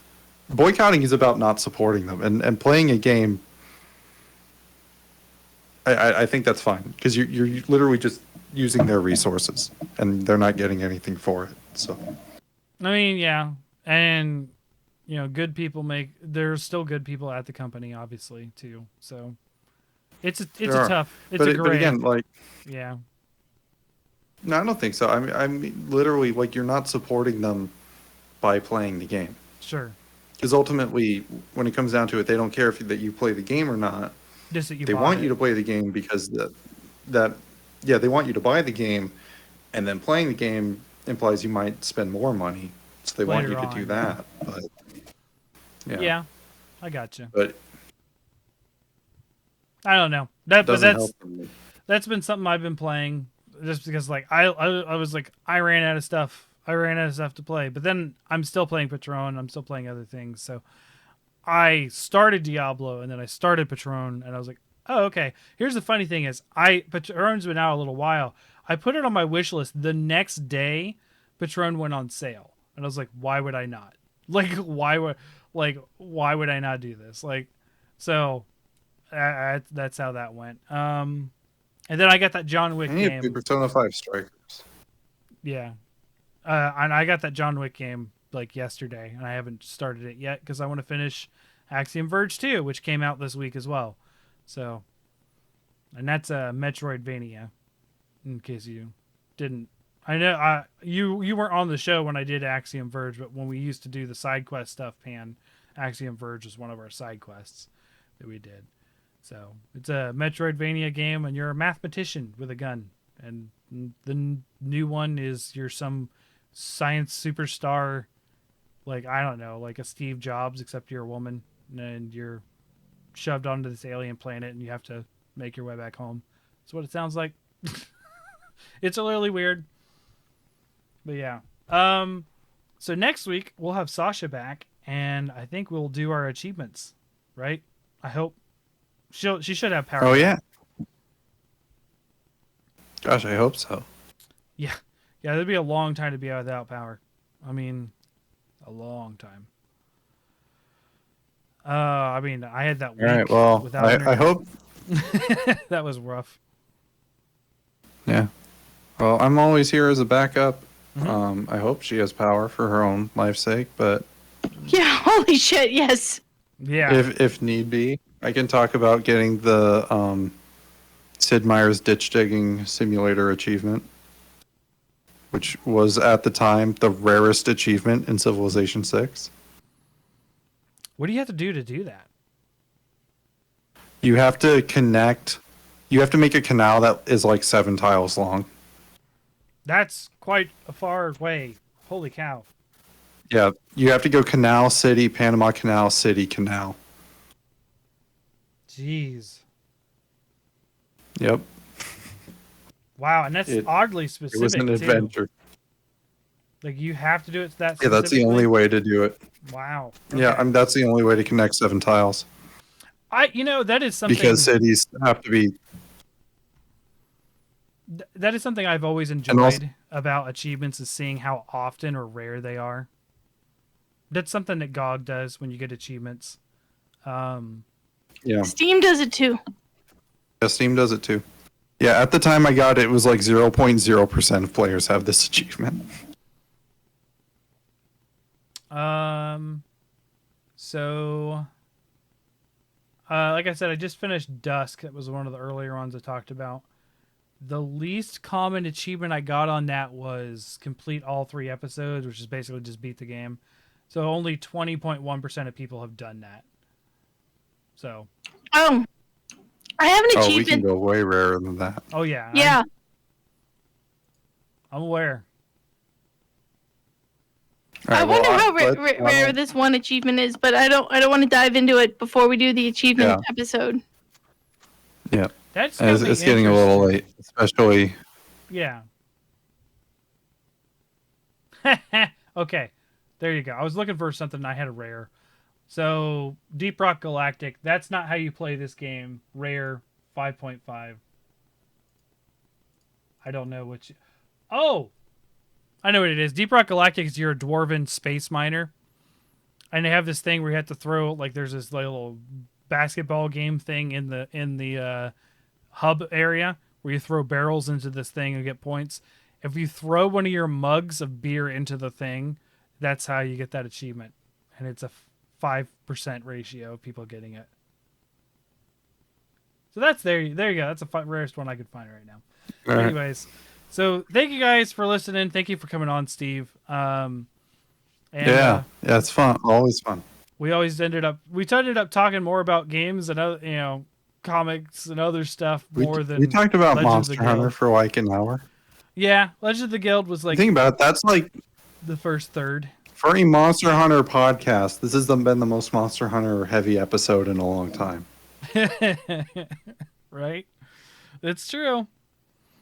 Well, yeah, we haven't. Did we talk a lot about stories yet? No, I don't know. I don't think we did. No, because I haven't played it, and I don't really care to. And I know Sasha certainly hasn't. So we got to drag Ace on here or something to talk about it. That's true. I've talked about it a little bit, but not a lot. I mean, I'm already done with it until my brother beats it, which I don't think he is. Which he also picked up Diablo 3 again. Anyways, so it looks like that's what you're doing. Thanks for listening, everyone. We will catch you guys next time, and we'll hopefully talk about the achievement stuff. And I'm gonna give myself some more research and find out how rare everything is, because that's actually kind of interesting to me. There's a very straightforward way to do it on Steam. I don't know about GOG, so good luck. PlayStation has it as well. So I'll have to look through my PlayStation trophies and Xbox. You can go to True Achievements if you want to look at other people's statistics. Oh, there's an equivalent. Sasha told us about for PlayStation as well. There is, but PlayStation also just automatically does it, whereas Xbox doesn't. Oh, that's true. But it might be easier to see on my computer than going through on the individual games, looking at every trophy on the PlayStation. Oh yeah, for sure. The interface isn't as friendly for that kind of thing. So thank you guys for listening, and we'll catch you next time. Later. Oh wait, before we go, one more thing. At Hunters Hub Pod on Twitter, and at Hunters Hub Pod on Twitch. Hunters Pub. There you go. And then be sure to join the Discord. Did you say Hunter's Pub? Yeah, Hunter's Pub, yes, that's the bastard version of us, apparently. Here's the thing: the Hunter's Hub is a thing. I think it was actually what they called the multiplayer area in Tri. The Hunter's Pub is an actual thing, and I think that's what they call it in 5th gen. I think. So it's actually been named a couple different things. Anyways, but yeah. Later, everyone. Bye. Bye. I gotta figure out how to close this thing again. There we go.